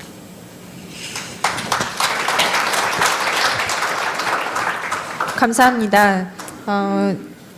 긴 시간 열정적으로 강연해 주신 김우창 선생님께 진심으로 감사드리고요. 이어서 질의응답 시간이 있겠습니다. 그래서 지금 현재 질문이 들어와 있는 게 2개가 있고요. 제가 청중들을 대신해서 질문지를 읽어서 교수님께 질문을 드리도록 하겠습니다. 질문이 추가로 있으신 분들은 질문지를 지금 작성하셔서 그 옆에 있는 저희 스텝에게 전달해 주시면 감사하겠습니다. 우선 먼저 질문을 하나 드리겠습니다. 주제와 먼저 가까운 걸 먼저 질문을 드릴게요. 오늘의 주제가 그 윤리국가의 이상이라고 하는 주제인데요. 질문의 내용은 동아시아 윤리는 서양의 윤리와 형식적 내용적으로 어떻게 다른지에 대한 질문이 나왔고요. 그 2가지 다른 전통을 갖는 윤리를 어떻게 인류 공동체의 윤리로 통합할 수 있는지에 대한 질문이 나왔습니다. 먼저 이것부터, 2번째 질문이 조금 전혀 다른 종류의 질문이라서 이것부터 먼저 답변을 해주시면 감사하겠습니다. 예, 동양 윤리와 서양 윤리가 어떻게 다르냐 하는 건 간단히 설명할 수 없는 복잡한 문제라는 건 다 아실 겁니다. 제일 간단히 얘기하면 아까 설명하려고 한 것처럼 진리로부터 윤리로 가는 것이 서양적 발상, 좋게 생각해서 플라톤적인 발상이고, 이 윤리로부터 진리로 갈 수 있다고 생각하는 것이 동양적인 발상인 것 같은데, 이 동양적 발상은 좀 윤리를 너무 좁게 생각한 것이 있고 윤리의 변형 가능성을 제한하는 점이 있는 것 같다, 이렇게 말할 수 있을 것 같습니다. 그리고 여기에 써 있기는 하지만 언급을 안 했는데, 동양윤리에서 대개 얘기하면 이제 이 천지 이치로부터, 우주 이치로부터 시작해가지고 삼각오륜으로 이렇게 내려가게 되는데, 거기도 그러니까 우주론부터 시작해서 얘기가 됩니다. 그러나 삼각오륜으로 곧 넘어가는데, 그것은 이 동양 사람이 생각할 때 주로 사회적인 생각을 서양 사람보다 많이 했고 또 그 사회적인 모델이 된 것은 여기에서 얘기를 했는데 소국 과민, 나라가 작고 인구가 얼마 안 되는 데서 나온 생각이다. 그러니까 모든 것을 삼강오륜으로 생각하면은 삼강오륜의 테두리를 넘어가는 사람의 관계도 거기에 확대해서 생각할 수 있는 그런 소공동체에서 나온 이상을 큰 반성 없이 그대로 계승해서 큰 공동체에 적응될 것처럼 생각한 게 우리 역사가 아닌가 이런 생각을 했습니다. 근데 거꾸로 몇 년 전에 작고한 미국 철학자의 리처드 로티라는 교수가 있는데 로티는 매우 미국적인 철학자지만은 로티 교수가 쓴 거에 이 동양윤리라고 딱 지적은 안 하면서 서양에서는 너무 보편적인 윤리, 큰 시민사회 윤리를 강조해서 이게 허망한 것이 된다. 그러니까 진짜 윤리를 살리기 위해서는 이웃과의 관계, 부모 자식 간의 관계, 형제 간의 관계 여기서부터 출발해야 된다. 그래서 윤리가 단단한 것이 된다. 이렇게 얘기한 것이 그 로티 교수의 글에도 나온 게 있습니다. 그러니까 사실은 모든 인간관계를 규정하고 있는 윤리라는 것은 우리가 부모 슬하에서 자라면서 형제와 더불어 지내고 이웃과 더불어 지내고 거기서부터 우리가 감정적인 형성을 겪게 된 거에 관계 있다 이렇게 생각할 수 있습니다. 그러니까 동양윤리가 제한되어 있다고 하더라도 그것이 의미가 없는 건 아니다. 중요한 부분을 이룬다. 이렇게 얘기할 수는 있을 것 같습니다. 네, 한 가지 좀 엉뚱한 얘기를 하죠. 몇 년 전에 시카고 대학 로스쿨에 있는 마사 너스밤 교수가 여기 왔었습니다. 너스밤 교수는 여러분이 아다시피 원래 전공이 혈압 철학입니다. 그런데 이제 시카고 대학에서 모셔다가 브라운 대학에 있었는데 모셔다가 법학하는 사람도 철학, 문학, 또 문학에 대해서 글을 많이 썼으니까 문학 알아야 된다 이런 점에서 시카고 대학으로 모셔왔습니다. 네, 너스밤이 여기 왔을 때 얘기를 하면서 이제 한국도 노인들이 많아져갖고 노인 대책이 문제다 이런 얘기를 주고받은 일이 있습니다. 그래서 나는 우리나라에서는 노인은 다 부모가 모셨으니까 그것이 없어지지 않는 제도를 좀 만들었으면 좋겠다.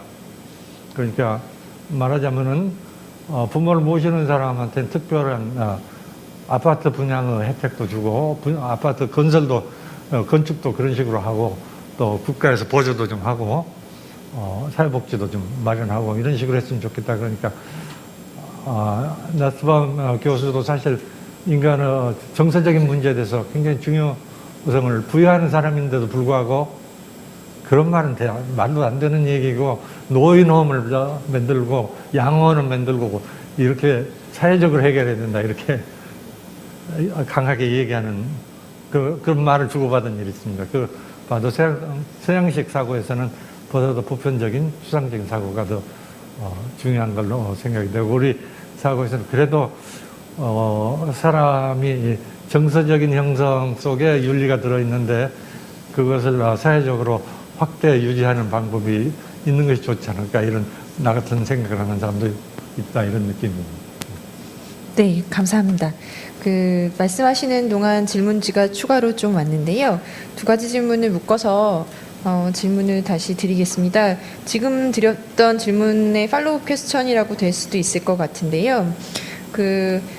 본문 내용 중에 현재의 윤리 상실이 긴급한 문제 중에 하나다라고 하는 부분, 그래서 한국의 전통 문화적 정체성이 있어서 현재의 한국에 있어서는 윤리가 소진되어 있고 문화적인 전통성도 많이 소진되어 있다라고 말씀해 주신 부분에 대해서 청중이 한 분이 질문하시기를 문화가 소진된 한국 사회에서 윤리의 복원을 꾀한다면 유교의 윤리국가 이상하고 서양의 윤리국가 이상이 금방 말씀하신 것처럼 조금 다른데 그 둘 중에 어디에서 출발해서 우리나라의 윤리의 복원이 진행되는 것이 기본이 되어야 되는 출발점은 어디가 좋으신지에 대한 질문이 있었고요. 그것보다는 조금 더 그것과 관련했지만 조금 구체적인 질문으로 김영주 선생님이 KC 포럼에 김영주 선생님이 질문을 해주셨는데 말씀하신 윤리상실 문제에 대해서 이분께서는 제안 비슷하게 얘기를 하셨어요. 윤리 회복이 다양한 방법이 있겠지만 한자 교육 회복이 회복이 어쩌면 우리 윤리 회복에 있어서 더 가장 시급한 문제, 해결 방법 중에 있지 않느냐라는 그 한문 중심의 학자 주장에 대해서는 어떻게 생각하시는지에 대한 것과 이분은 한국의 민족적 전통 유교 사상을 세계 표준화하는 것이 어떻겠냐라는 제안을 주셨거든요. 그래서 이 두 가지 질문을 묶어서 대답을 주시면 감사하겠습니다. 네. 윤리 회복을 하는 데 있어서 그러니까 동양 윤리, 서양 윤리가 어떻게 작용해야 되느냐, 어떻게 해서 회복해야 되느냐 이런 질문을 하신 것 같은데 거기 이제 아무 답변이 없습니다. 윤리 회복이 어떻게 가능한가는 전혀 나도 생각이 없는. 그러나 우리가 윤리적인 쇠퇴기에 들어서 있는 거 이것은 뭐 모든 사람이 알 수 있는 것 같아요. 근데 요즘 우리가 신문에 나오는 정치를 봐도 그렇고 청렴도, 뭐 투명도 이런 걸 조사하는 데서도 우리 다른 경제 지표하고는 달리 이게 세계적으로 우리가 낮은 상태에 있다는 거 이거 우리가 다 알고 있습니다. 그리고 또 이뿐만 아니라 우리 일상생활에서도 정말 진정하게 순수하게 믿을 수 있는 사람이 적다는 거 다 의심을 가지고 일단 대하지 않으면 안 되는 상태 이런 거 우리가 다 알고 있는데 이걸 어떻게 회복해야 되느냐. 옛날 삼강모륜 가르쳐서 되느냐. 인성교육이라는 말 하는데 나는 인성교육 가지고 안 된다고 생각합니다. 예. 우리 아이들이 교육에서 되는 게 아니라 주변 모범에서 배우는 것이 더 많죠. 한국에서 미국으로나 또 다른 나라로 이민 가는 사람들이 많은데 이민 가서 아이들이 부모하고 암만 한국어 해도 그 애들은 자기들 친구한테서 영어를 잘 배우죠. 그래 본토인하고 똑같이 영어를 잘하게 됩니다. 그러니까 가르치는 게 중요한 게 아니라 주변이 중요한데 부모가 암만 잘 하라고 옛날 윤리를 가르쳐 봐야 아이들이 배울 까닭이 없다 이렇게 생각합니다. 그 현실이 그렇지 않은데 아이들은 거기서 배울 게 별로 없다 이렇게 생각합니다. 옛날 얘기인데 한 가지 우스운 얘기를 하죠. 처음에 우리나라에서 자동차가 생기고 할 때 신문에 그런 기사가 나온 적이 있어요. 어떤 돈 많은 부모가 자기 아이를 학교까지 자동차로 태워다 주는데 다른 아이들이 그걸 보고 뭐라고 생각하느냐. 하지 말아야 된다. 그건 좋은 모범이 되지 않는다. 이런 얘기를 했습니다. 이 문제는 나보고 답을 하면 굉장히 풀기 어려운 문제다 이렇게 생각합니다. 왜냐하면 다른 아이들은 자동차 안 타고 오니까 너도 타고 가지 마라. 맞는 얘기죠. 평등하게 동료로서 친구로서 사귈 수 있어야 된다. 차등이 있으면 안 된다. 근데 자동차 타고 다니는 아버지하고 걸어가라고 하는 아들하고 사이의 관계는 어떻게 됩니까? 아버지는 자기 마음대로 편하게 타고 다니고 아들은 걸어서 가라. 여기에 모순이 있다는 것도 인식을 해야죠. 그러면 이 문제는 간단히 해결할 수 없는 문제라는 건 적어도 인식을 해야 됩니다. 그러니까 오늘날에 있어서 어떤 옛날을 삼강오륜을 가르쳐서 문제를 해결할 수 있다. 이렇게 생각되지 않고 사회 전체의 분위기가 보다 더 개선돼야 된다. 우리가 하는 프랙시스 자체가 개선돼야 된다. 이렇게 생각합니다. 그리고 거기에서 우리가 또 하나 말할 수 있는 것은 우리가 막스주의를 믿든 안 믿든 우리 머릿속에서 생각하는 건 전부 하부 구조에서 나온다는 건 우리가 전부 받아들이고 있습니다. 자본주의를 믿는 사람이든 막스주의를 믿는 사람이든 공산주의자든 다 그걸 받아들이고 있습니다. 이렇게 볼 때 말로서 해봐야 머리로서 해봐야 소용이 없다 하는 결론이 나올 수밖에 없습니다. 그러나 그럼 다른 방식이 뭐가 있느냐 할 때 거기도 방식이 별로 없는 것 같습니다. 그래서 난 정치에서 우리가 세계적인 지표로서 많이 나오기 때문에 투명도, 청렴도 이런 걸로 확보하는 거 이게 굉장히 중요하다. 최근에 위에 사람들의 부패도가 신문에 나오는 거 보면은 이건 천문학적인 얘기가 돼서 우리 같은 보통 사람한테는 그게 얼마인지도 알 수 없는 그런 액수들이 오고 간 것을 볼 수가 있습니다. 이런 것들이 엄격하게 다스려져야 된다. 우리가 이것은 적어도 법적으로 할 수 있다. 이렇게. 또 정치인들 사이에 정치를 적어도 정치의 핵심에는 국가의 윤리적인 어떤 분위기를 유지하는 것이 정치인의 책임이라는 것이 있어야 된다. 이건 민주주의의 문제가 아닙니다. 거짓말로서 정치를 할 수 있다고 생각하는 분위기가 없어져야 되고 거기에 표를 주지 않아야 된다. 이런 생각입니다. 그러니까 정치인들의 정직성 그리고 정치 담론의 민주주의가 깨졌다고들 했었는데 민주주의보다 더 선행하는 게 윤리입니다. 윤리라는 건 무슨 삼강오륜 이 얘기가 아니에요. 윤리의 원뜻은 윤이란 말은 이 관계를 얘기합니다. 인간관계에서 이치가 있어야 된다. 인간관계에 어떤 종류의 이치, 도둑놈은 도둑놈들 사이에도 윤리가 있어야 됩니다. 인간관계가 없이 도둑놈이 그 도둑 집단이 자기 집단을 유지할 수가 없어요. 사회에는 사회의 관계를 규정하는 것이 있어야 됩니다. 그러니까 그것이 유교적인 거냐 서양적인 거냐를 떠나서 인간과 인간관계를 규정하는 규정에 대해서 책임을 지는 사람들이 정치인이고 그걸 모범으로 보여줘야 된다.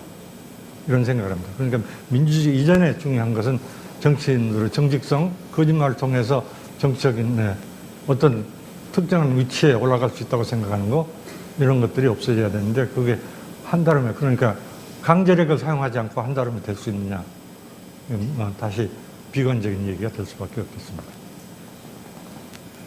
그 다음에 한자 교육의 문제 그래서 우리 유교적인 전통을 되살려야 된다. 유교적인 전통을 되살려야 된다는 건 저도 동의를 합니다.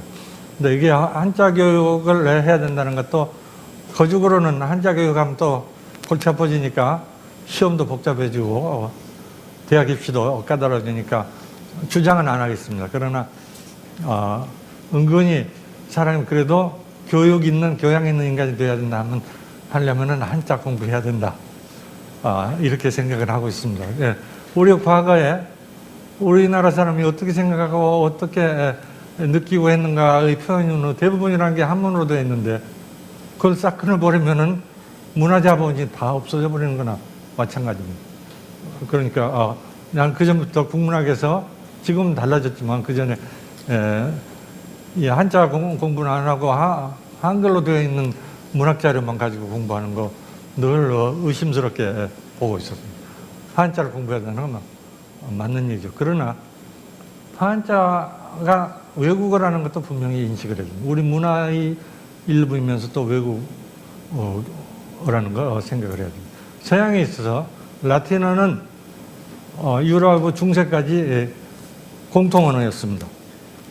그러나 서양이 참으로 근대화하고 또 많은 사람들의 인성을 더 다양하고 풍부한 것으로 만들어가는 데 있어서는 라틴어가 아니라 버나큘라, 속어의 지방어의 문학이 발달한 거하고 밀접한 관계가 있습니다. 그러니까 단테나 이런 사람들의 작품이 지금도 좋다고 하는 것이 이태리 말로 썼기 때문에 단테가 라틴어를 모르는 건 아니죠. 우리나라에서 한문으로 많은 걸 써왔기 때문에 우리가 생각하는 머리로 생각하는 세계하고 우리 몸으로 느끼는 세계 사이에 굉장히 큰 분열이 있었다고 나는 느낍니다. 그것을 연결해서 하나로 생각할 수 있는 인간을 형성해야 되는데 그러기 위해서는 한문으로 완전히 돌아가서는 안 된다. 우리 옛날 사람들이 한문만 가지고 뭘 얘기하려고 하는 건 이건 큰 잘못이었다. 이렇게 생각합니다. 독일에 있어서 이 얘기가 길어졌습니다만은 독일 철학이 발전하는 데 있어 중요한 역할을 했던 것은 18세기 중립부터 독일 사람들이 라틴어의 철학 용어를 버리고 독일어를 철학 용어로 그대로 철학에서 사용한 것과 관계가 있습니다. 20세기에서 독일의 최대 철학자가 하이데거라고 할 수 있는데 하이데거는 독일어 없이는 생각할 수 없는 사람. 독일어의 어원을 가지고 따지는 얘기들이 너무나 많은 게 하이데거의 저서죠. 그러면서 물론 하이데거는 라틴어도 잘하고 휘랍어도 잘하죠. 그래 이게 또 뭐 이 얘기가 길어졌습니다만은 우리나라에서 한문을 하면서 중국에 예속됐다고 자꾸 생각하는데 하이데거의 철학이라는 것은 휘랍 철학에 대한 하나의 주석이라고 할 수 있습니다. 독일 사람들이 하이데거를 가지고 왜 독일 철학을 안 하고 휘랍 철학을 하느냐 하고 야단치는 부분은 하나도 없습니다. 자기들 독일 철학으로서 독일 철학의 자랑으로서 생각을 하고 있습니다. 우리가 한문한다고 그래서 중국에 예속되는 건 또 아니고 그걸 자꾸 분리해서 얘기하려고 하는 것도 옳지는 않습니다. 그러니까 이것도 복합적인 문제이기 때문에 간단한 답은 없겠습니다. 그러나 한자 교육을 국가정책으로 다시 채택한다. 이것은 많은 논의가 있어야 될 걸로 생각합니다. 그러나 각자 알아서 우리 과거의 사람들이 어떻게 생각했고 앞으로 어떻게 생각할 건가. 거기에 기초해서 앞으로의 생각을 어떻게 정리할 건가. 이런 걸 할 사람은 한문 공부해야 된다. 이렇게 말씀을 드릴 수 있겠습니다. 네, 감사합니다. 그 다음 질문으로요. 이제 윤리 국가 외에 이제 개인적인 윤리에 대한 질문들이 나왔는데요. 하나는 지도자 윤리에 대한 질문입니다. 윤리 국가의 이상이 실현되려면 이제 지도자의 윤리가 굉장히 중요한데 현재 보면 정치나 종교 혹은 기업의 지도자들이 오히려 윤리적이지 못하다고 비판을 하시면서요. 윤리는 지도자가 아닌 일반 국민 혹은 추종자들에게만 필요한 거가 아닌가라는 그런 회의가 드시는 것 같고 지도자의 윤리를 확보하려면 어떻게 해야 하는지에 대한 질문이 왔고요. 그다음 이제 고대 정예과의 백승원 학생이 질문한 것은 지금 조선조 유학자들을 소개하셨는데 자기 비하의 수사에서 시작하고 끝난 이제 조선조 유학자의 글처럼 윤리적 이상 국가를 실현하기 위해서 자기 소멸, 극기, 자기 비하 같은 일련의 활동은 그런 활동이 윤리적 인간으로 거듭나게 하는 것인지요? 아니면 윤리적 인간의 조건이 다른 또 무엇인가가 있는지 궁금하다는 질문을 하였습니다. 먼저 이 질문부터 먼저 답변해 주시면 감사하겠습니다. 네. 우리나라에서 아까도 얘기한 것처럼 윤리의식이 굉장히 강하고 얘기 많이 됩니다. 그런데 그게 핑계가 되는 경우가 많죠. 윤리라는 건 굉장히 위험한 거죠. 그러니까 경제에 있어서도 아담 스미스의 그 자유시장론, 거기에 보이지 않는 손, 이런 것들이 나온 게 경제에 대한 국가적인 통제로부터의 해방이 결국은 국부, 아담 스미스의 저작의 이름 자체가 국부론이라는 거 우리가 잊어버리는데 개인적인 부자가 된다는 게 아니라 개인이 각자 자기 알아서 이익을 추구하면 부자가 된다. 이런 생각을 가지고 있는데 아담 스미스는 원래 윤리학자, 도덕학자입니다. 아담 스미스의 생각에는 각자가 자기가 알아서 자기 알아서 하면은 그것이 국가 전체적으로도 윤리가 확보된다는 생각이 스미스에는 있습니다. 그 인간 본성에 들어있는 거라 이런 생각이 있습니다. 그래서 그 윤리라는 건 좋은 것이면서 또 우리 사회에서 많이 얘기되는 것으로서 정치인도 얘기하고 집안에서도 얘기하지만은 윤리가 억압적 성격을 가지고 있다는 것도 우리가 알아야 됩니다. 억압적 성격이라는 건 내 스스로 윤리적인 인간이니까 나한테 내가 가하는 억압이면서 다른 사람한테 억압하려는 수단이 되죠. 다른 사람 너는 왜 이래? 이렇게 야단치기 위한 방법이 하나가 되니까 윤리로부터의 해방이라는 것도 굉장히 중요한 역사적인 과제의 하나였다. 이걸 우리가 인정을 해야 됩니다. 그래서 플라톤 얘기를 제가 한 것은 윤리적 국가를 얘기하고 지도자의 윤리성을 얘기하면서 그것을 인간 완성의 이상으로서 얘기했다는 것을 말하기 위한 것입니다. 인간 완성이라는 건 다른 사람 보기에 너 완성된 인간이 돼 이런 얘기 아니라 자기 인생을 보다 보람있게 살기 위해서는 윤리적 인간이 돼야 된다는 게 말하자면 플라톤에 들어있습니다. 자기 잘 사는 거지 뭐 남을 부리고 어쩌고 하는 거하고는 관계가 없는 일입니다.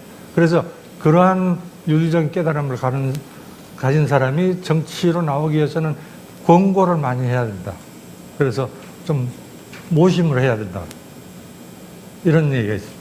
그러니까 윤리의 그러니까 필요한 것이면서 그것이 핑계로 사용될 수 있고 억압의 수단이 될 수도 있고 많은 사람이 윤리적인 것을 이상으로 생각하면서 또 동시에 윤리 억압성에 대해서 강한 의식을 가지고 있다는 착잡한 문제들을 우리가 알고 있어야 된다. 이 정도로 얘기할 수밖에 없습니다. 어떻게 해서 그런 윤리가 이 정치 지도자 사이에 실현될 수 있는가, 이건 참 어려운 문제죠. 근데 그 윤리적인 진정성을 가진 윤리적인 인간하고 자기의 완성을 추구하는 인간, 그 속에서 자기 의무를 하려고 하는 정치인하고 그렇지 못하고 그걸 가지고 남을 억압하려고 하는 사람, 또 그걸 핑계로 삼아서 남을 추탄하려는 데 주로 이용하는 사람, 이런 사람이라고 우리가 직감적으로 식별할 수 있어야 된다. 뭐 이 정도밖에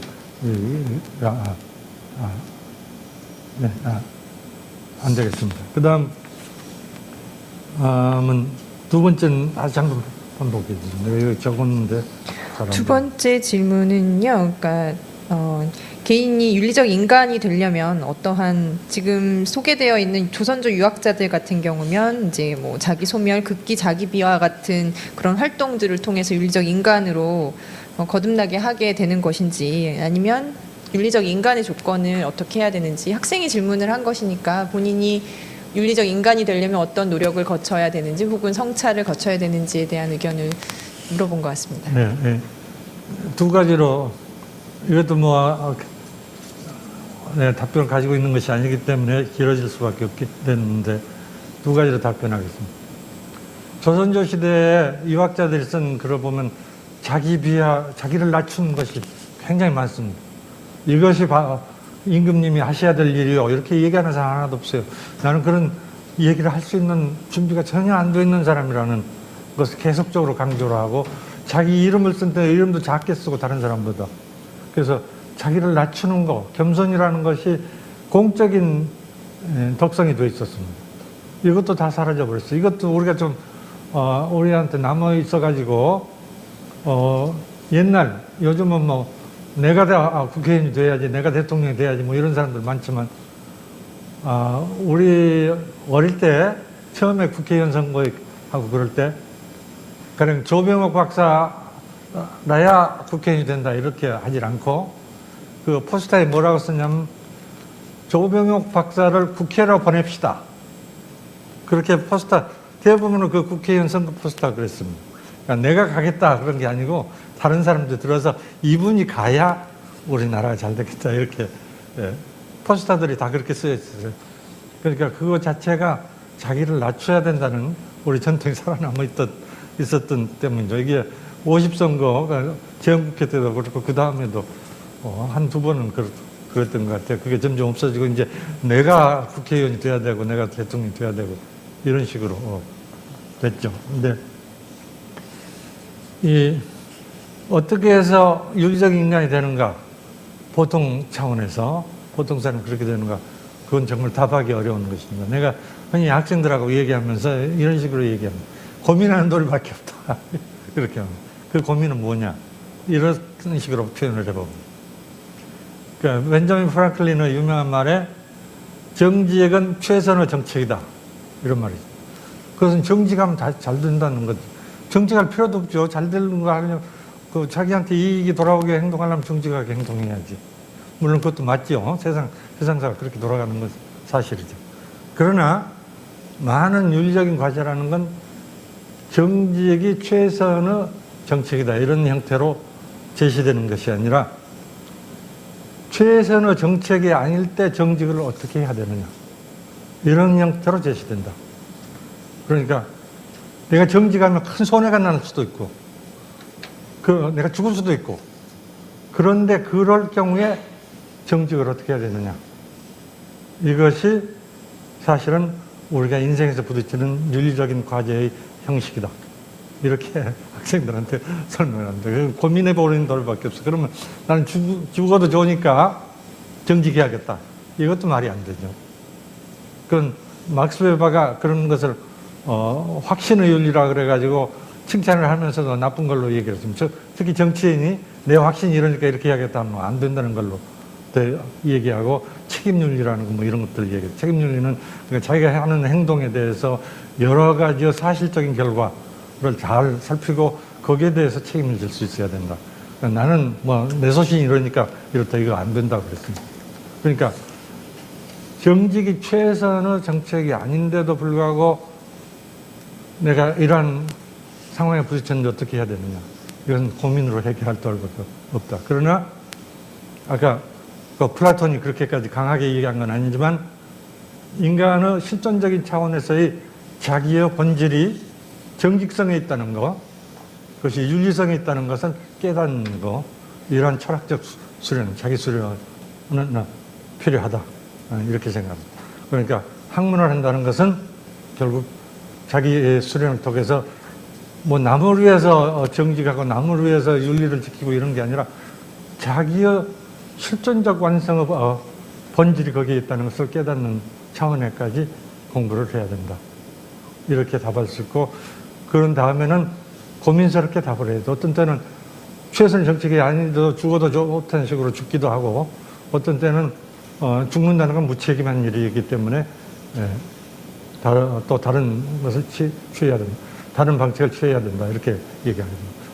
그러니까 무책임하다는 건 가령 아주 간단한 차원에서 이 가장이 된 사람, 집안을 이끌어가는 사람이 어떤 사실에 부딪혀가지고 나는 소신에 따라서 죽어도 좋아 하면 그 가족은 어떻게 돼요? 그럼 가족으로 해서 거짓말로 해야 되냐? 그것도 아니죠. 굉장히 어려운 문제다. 뭐 이렇게 답할 수밖에 없을 것 같아요. 그걸 위해서 공부를 해야 된다. 그것이 자기 수련의 핵심적인 과제다. 이렇게 말할 수밖에 없겠습니다. 예, 감사합니다. 현재 저희 여기 강연이 위키트리로 생방송이 되고 있다는데요. 현재 여기 계신 분들 말고 200분이 현재 위키트리 생방송으로 보고 계신다고 하네요. 그리고 544분이 처음부터 끝까지 다 보시지 못하셔도 이렇게 보고 계신다고 하니까 왠지 사회자로서 기분이 굉장히 좋습니다. 그래서 홍보 겸 말씀을 전했고요. 그 다음 질문을 드리자면 강연 내용 앞쪽에서 이제 동아시아라고 하는 지역의 정의를 국가가 얘기를 할 때 서양은 서양을 스스로의 눈으로 본다면 동양은 서양을 보면서 스스로를 서양을 통해서 이제 동양이라고 하는 개념이 들어왔다라고 하는 얘기를 하셨는데, 관련해서 이제 동아시아 지역에 있어서의 문화적 전통에 대한 질문들이 몇 가지가 나왔습니다. 하나는 약간 뭐 윤리학에서는 조금 벗어난 얘기일 수도 있는데요. 동아시아의 이제 공유된 문화 자본으로서 유교적 전통을 얘기하는 이론들이 최근에 많이 있습니다. 그래서 뭐 동아시아 경제 발전 모델을 설명할 때 있어서 동아시아 국가들의 공통적 특성을 이제 유교적 전통이라는 공통적 특성을 작용한 결과로 해석하는 이론들도 있고, 뭐 그 외에 국제 정치적인 측면에 있어서 중국의 부상이라고 하는 게 동아시아의 과거 전통 질서라고 하는 측면이 다시 반영이 되는 것이 아닌가라는 이론들도 있는데요. 일단 첫 번째 질문에서 그 동아시아 국가들 이러한 이론들에 대해서 어떻게 생각하시는지에 대한 질문이 있었고, 그 동아시아 국가들 특히 한중일의 공유된 문화적 자본 같은 것이 있다면 어떤 것일지, 유교적인 전통인지 아니면 혹은 그 외에 다른 무엇이 있는지에 대한 질문을 한 청중께서 해주셨고요. 그 다음 비슷한 질문으로서 이거는 이제 한국의 문화적 전통인데, 한국의 문화적 전통 혹은 유교적 전통이 새로운 유형의 윤리 모델로 어떤 발전하려면 어떤 측면이 작용할 수 있는지에 대한 질문을 하셨네요. 그래서 그 부분을 답변을 해주시면 감사하겠습니다. 네, 아까도 답변이 없다고 하면서 뭐 이런저런 얘기했는데 이번에도 답변이 없다고 할 도리밖에 없습니다. 그러니까 윤리를 구성하기 위해서 어떻게 해야 되느냐 하는 문제. 동아시아가 발전하는데 유교적 전통이 중요한 역할을 했다 하는 것은 뭐 여러 사람이 그런 설명들을 했습니다. 그건 간단히 얘기하면 막스 베버가 동아시아의 발전을 보고 얘기한 건 아니지만 유교의 특징으로 얘기한 세속적인 합리주의, 세큘러 레셔널리즘, 이런 것도 하나의 설명이 되겠죠. 그러니까 사람의 궁극적인 존재 정당성은 피하는 세계가 아니라 차하는 세계를 어떻게 요리하느냐에 달려있다는 생각이 유교에 강하게 들어있는 게 이런 게 중요한 역할을 했다고 할 수 있습니다. 또 학문에 대한 존중, 그래서 뭘 새로 연구해야 된다. 그러니까 한국에 있어서 특히 그렇고 중국까지도 포함해서 유교적 전통이 상당히 도그마틱한 독단론적인 성격을 가진 것도 사실입니다. 그러나 독단론적인 성격을 가진 학문도 사실은 여러 가지 질문에 학문이라는 말 자체가 학은 배운단 말이고 뭘 배우는지 모르지만 배운단 말이고 문은 물어본단 말이죠.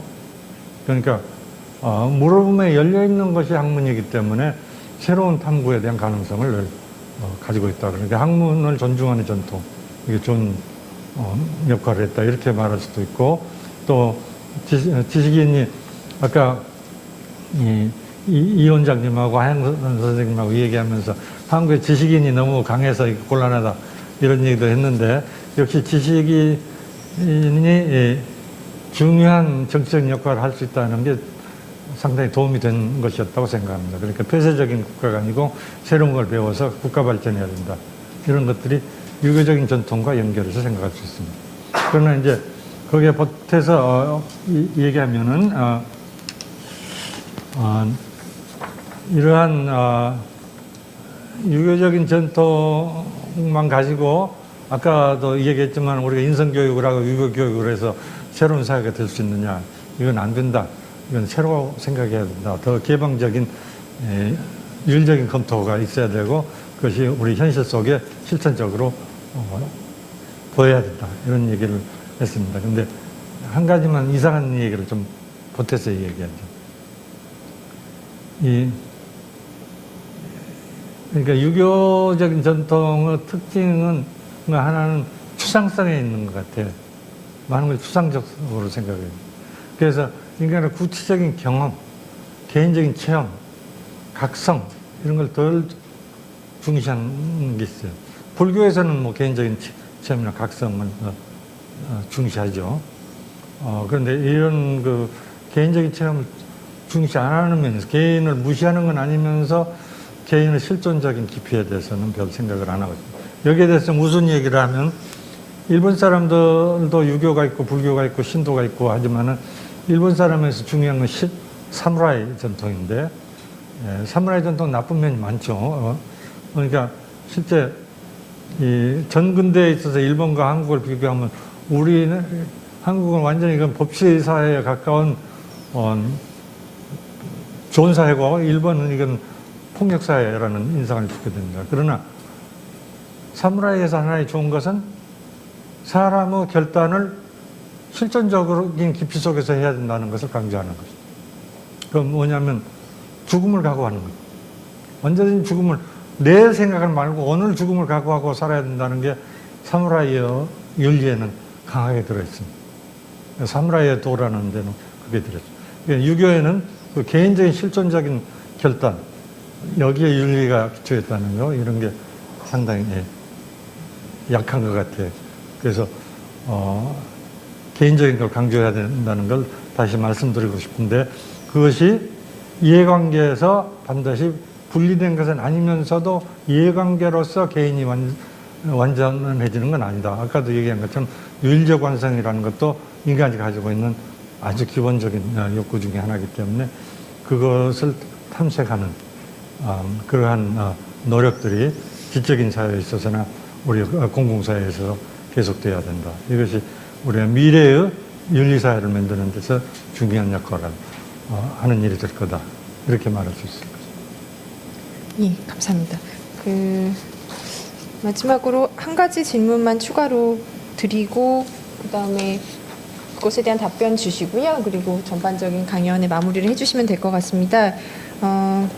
지금 마지막으로 주신 분이 최근 경제 성장이 반드시 행복의 향상을 가져오지 않는다는 점에서 행복 지수가 필요하다고 하는 논의가 있는데, 그 윤리 의식과 이분께서는 우리나라의 문화적 전통을 전제로 해서 어떤 유형의 윤리 모델이 특히 필요하다고 생각하시냐라는 질문을 했습니다. 그래서 제가 드는 생각은 윤리의식의 고취와 그다음에 행복이라고 하는 부분들에 있어서 윤리의식을 고취하는 것도 굉장히 중요하지만 사람들의 행복이라고 하는 것도 굉장히 중요하다고 볼 때 그런 것들이 보다 행복해질 수 있는 윤리적 모델 혹은 뭐 이런 것들에 대한 고민을 전해주신 것 같습니다. 답변을 좀 부탁드립니다. 네, 경제 성장과 인간의 행복하고 직접적인 관계가 없다는 건 이제 도로 얘기가 됩니다.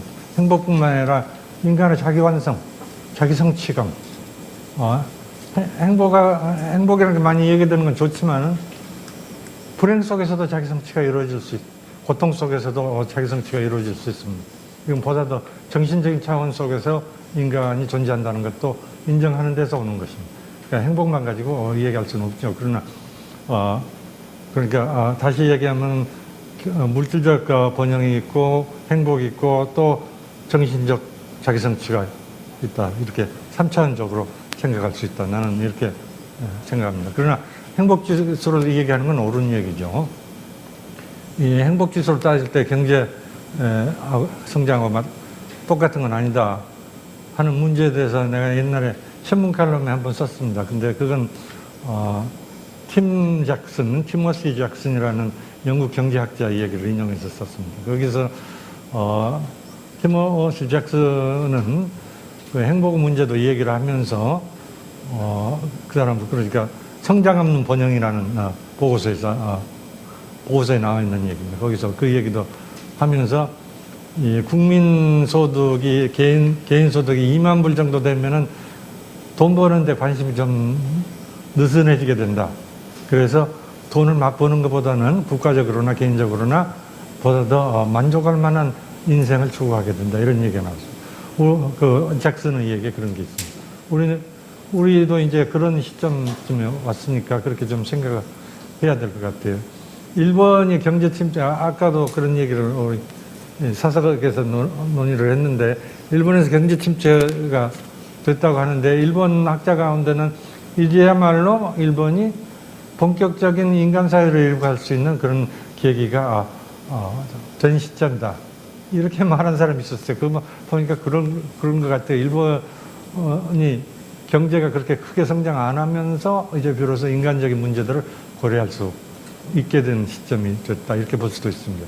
그러니까 양쪽으로 고려를 해야죠. 그냥 하나만 더 보태겠습니다. 이것도 아까 이숙중 선생님하고 얘기를 한 건데, 팀 잭슨이라는 그 영국 경제학자가, 근데 내가 칼럼에서도 그 얘기를 했지만, 팀 잭슨이 보고서를 낸 것은 자기 개인적으로 국가 정책과 관계없이 낸 것이 아닙니다. 국가에서 서스테이너블 이코노미에 대한 위원회가 있어가지고 거기에 대한 보고서를 쓴 겁니다. 그러니까 영국 정부에서도 그런 문제를 생각하고 있다는 얘기죠. 우리 정부에서 그걸 생각하고 있는지는 모르겠어요.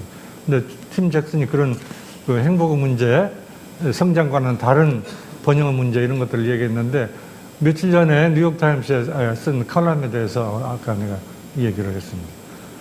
우리가 생산성 확대를 계속적으로 얘기하는데 생산성이 느려져야 되는 부분도 있다, 이런 얘기가 나와 있었어요.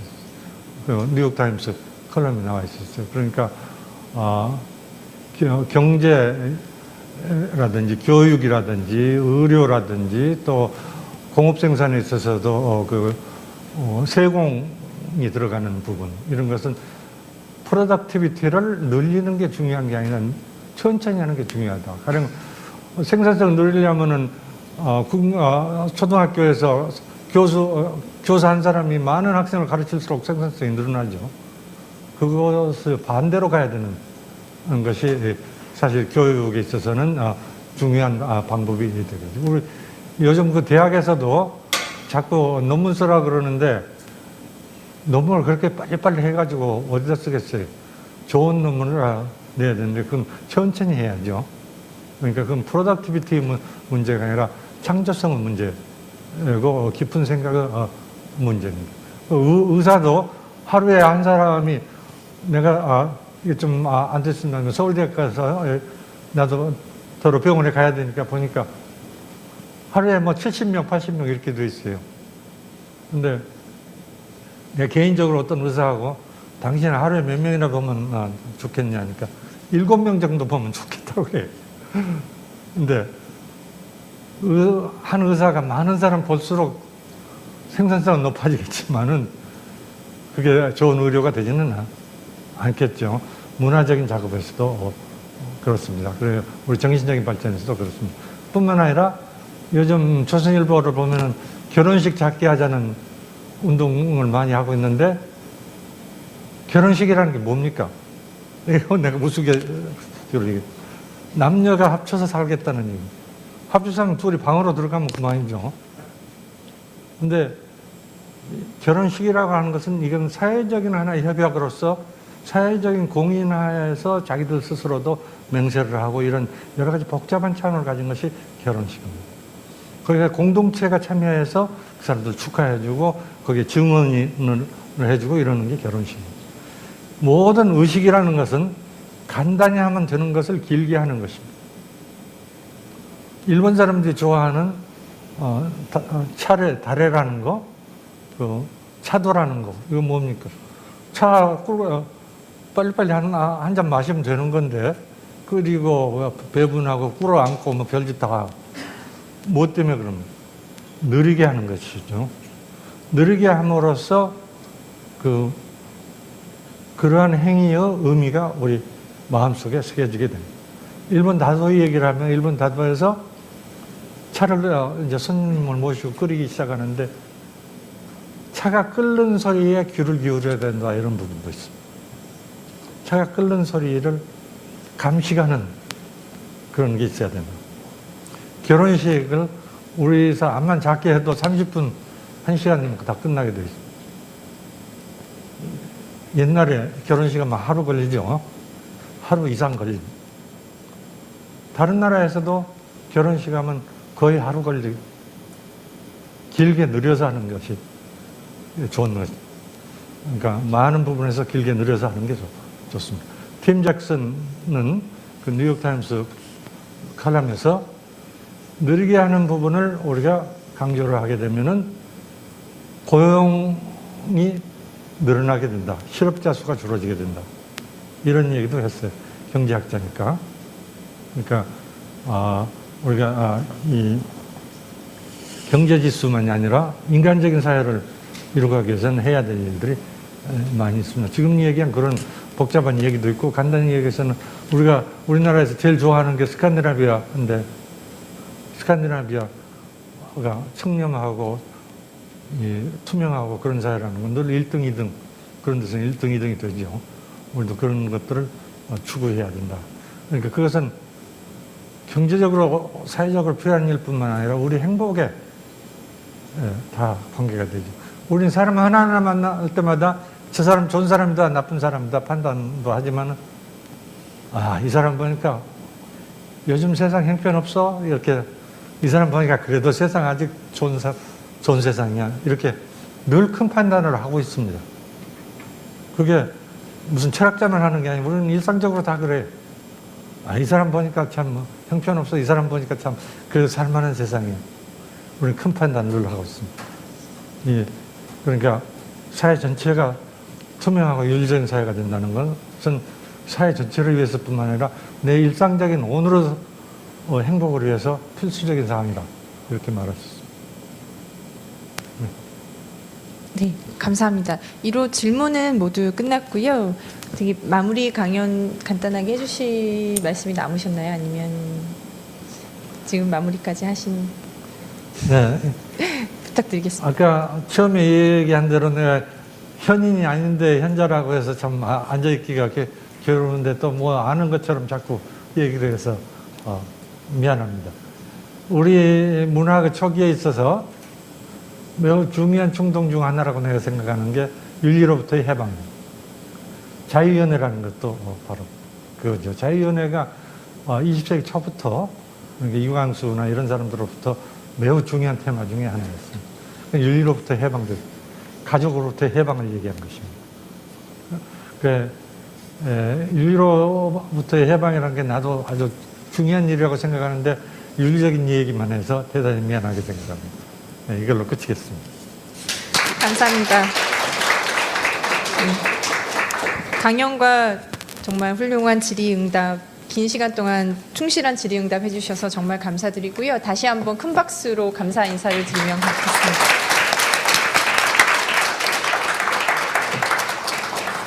네, 이것으로 동아시아연구원 창립 10주년 기념 우리 시대의 현인 강연회 시리즈 제2회 김우찬 교수님 초청 강연회를 마치도록 하겠습니다.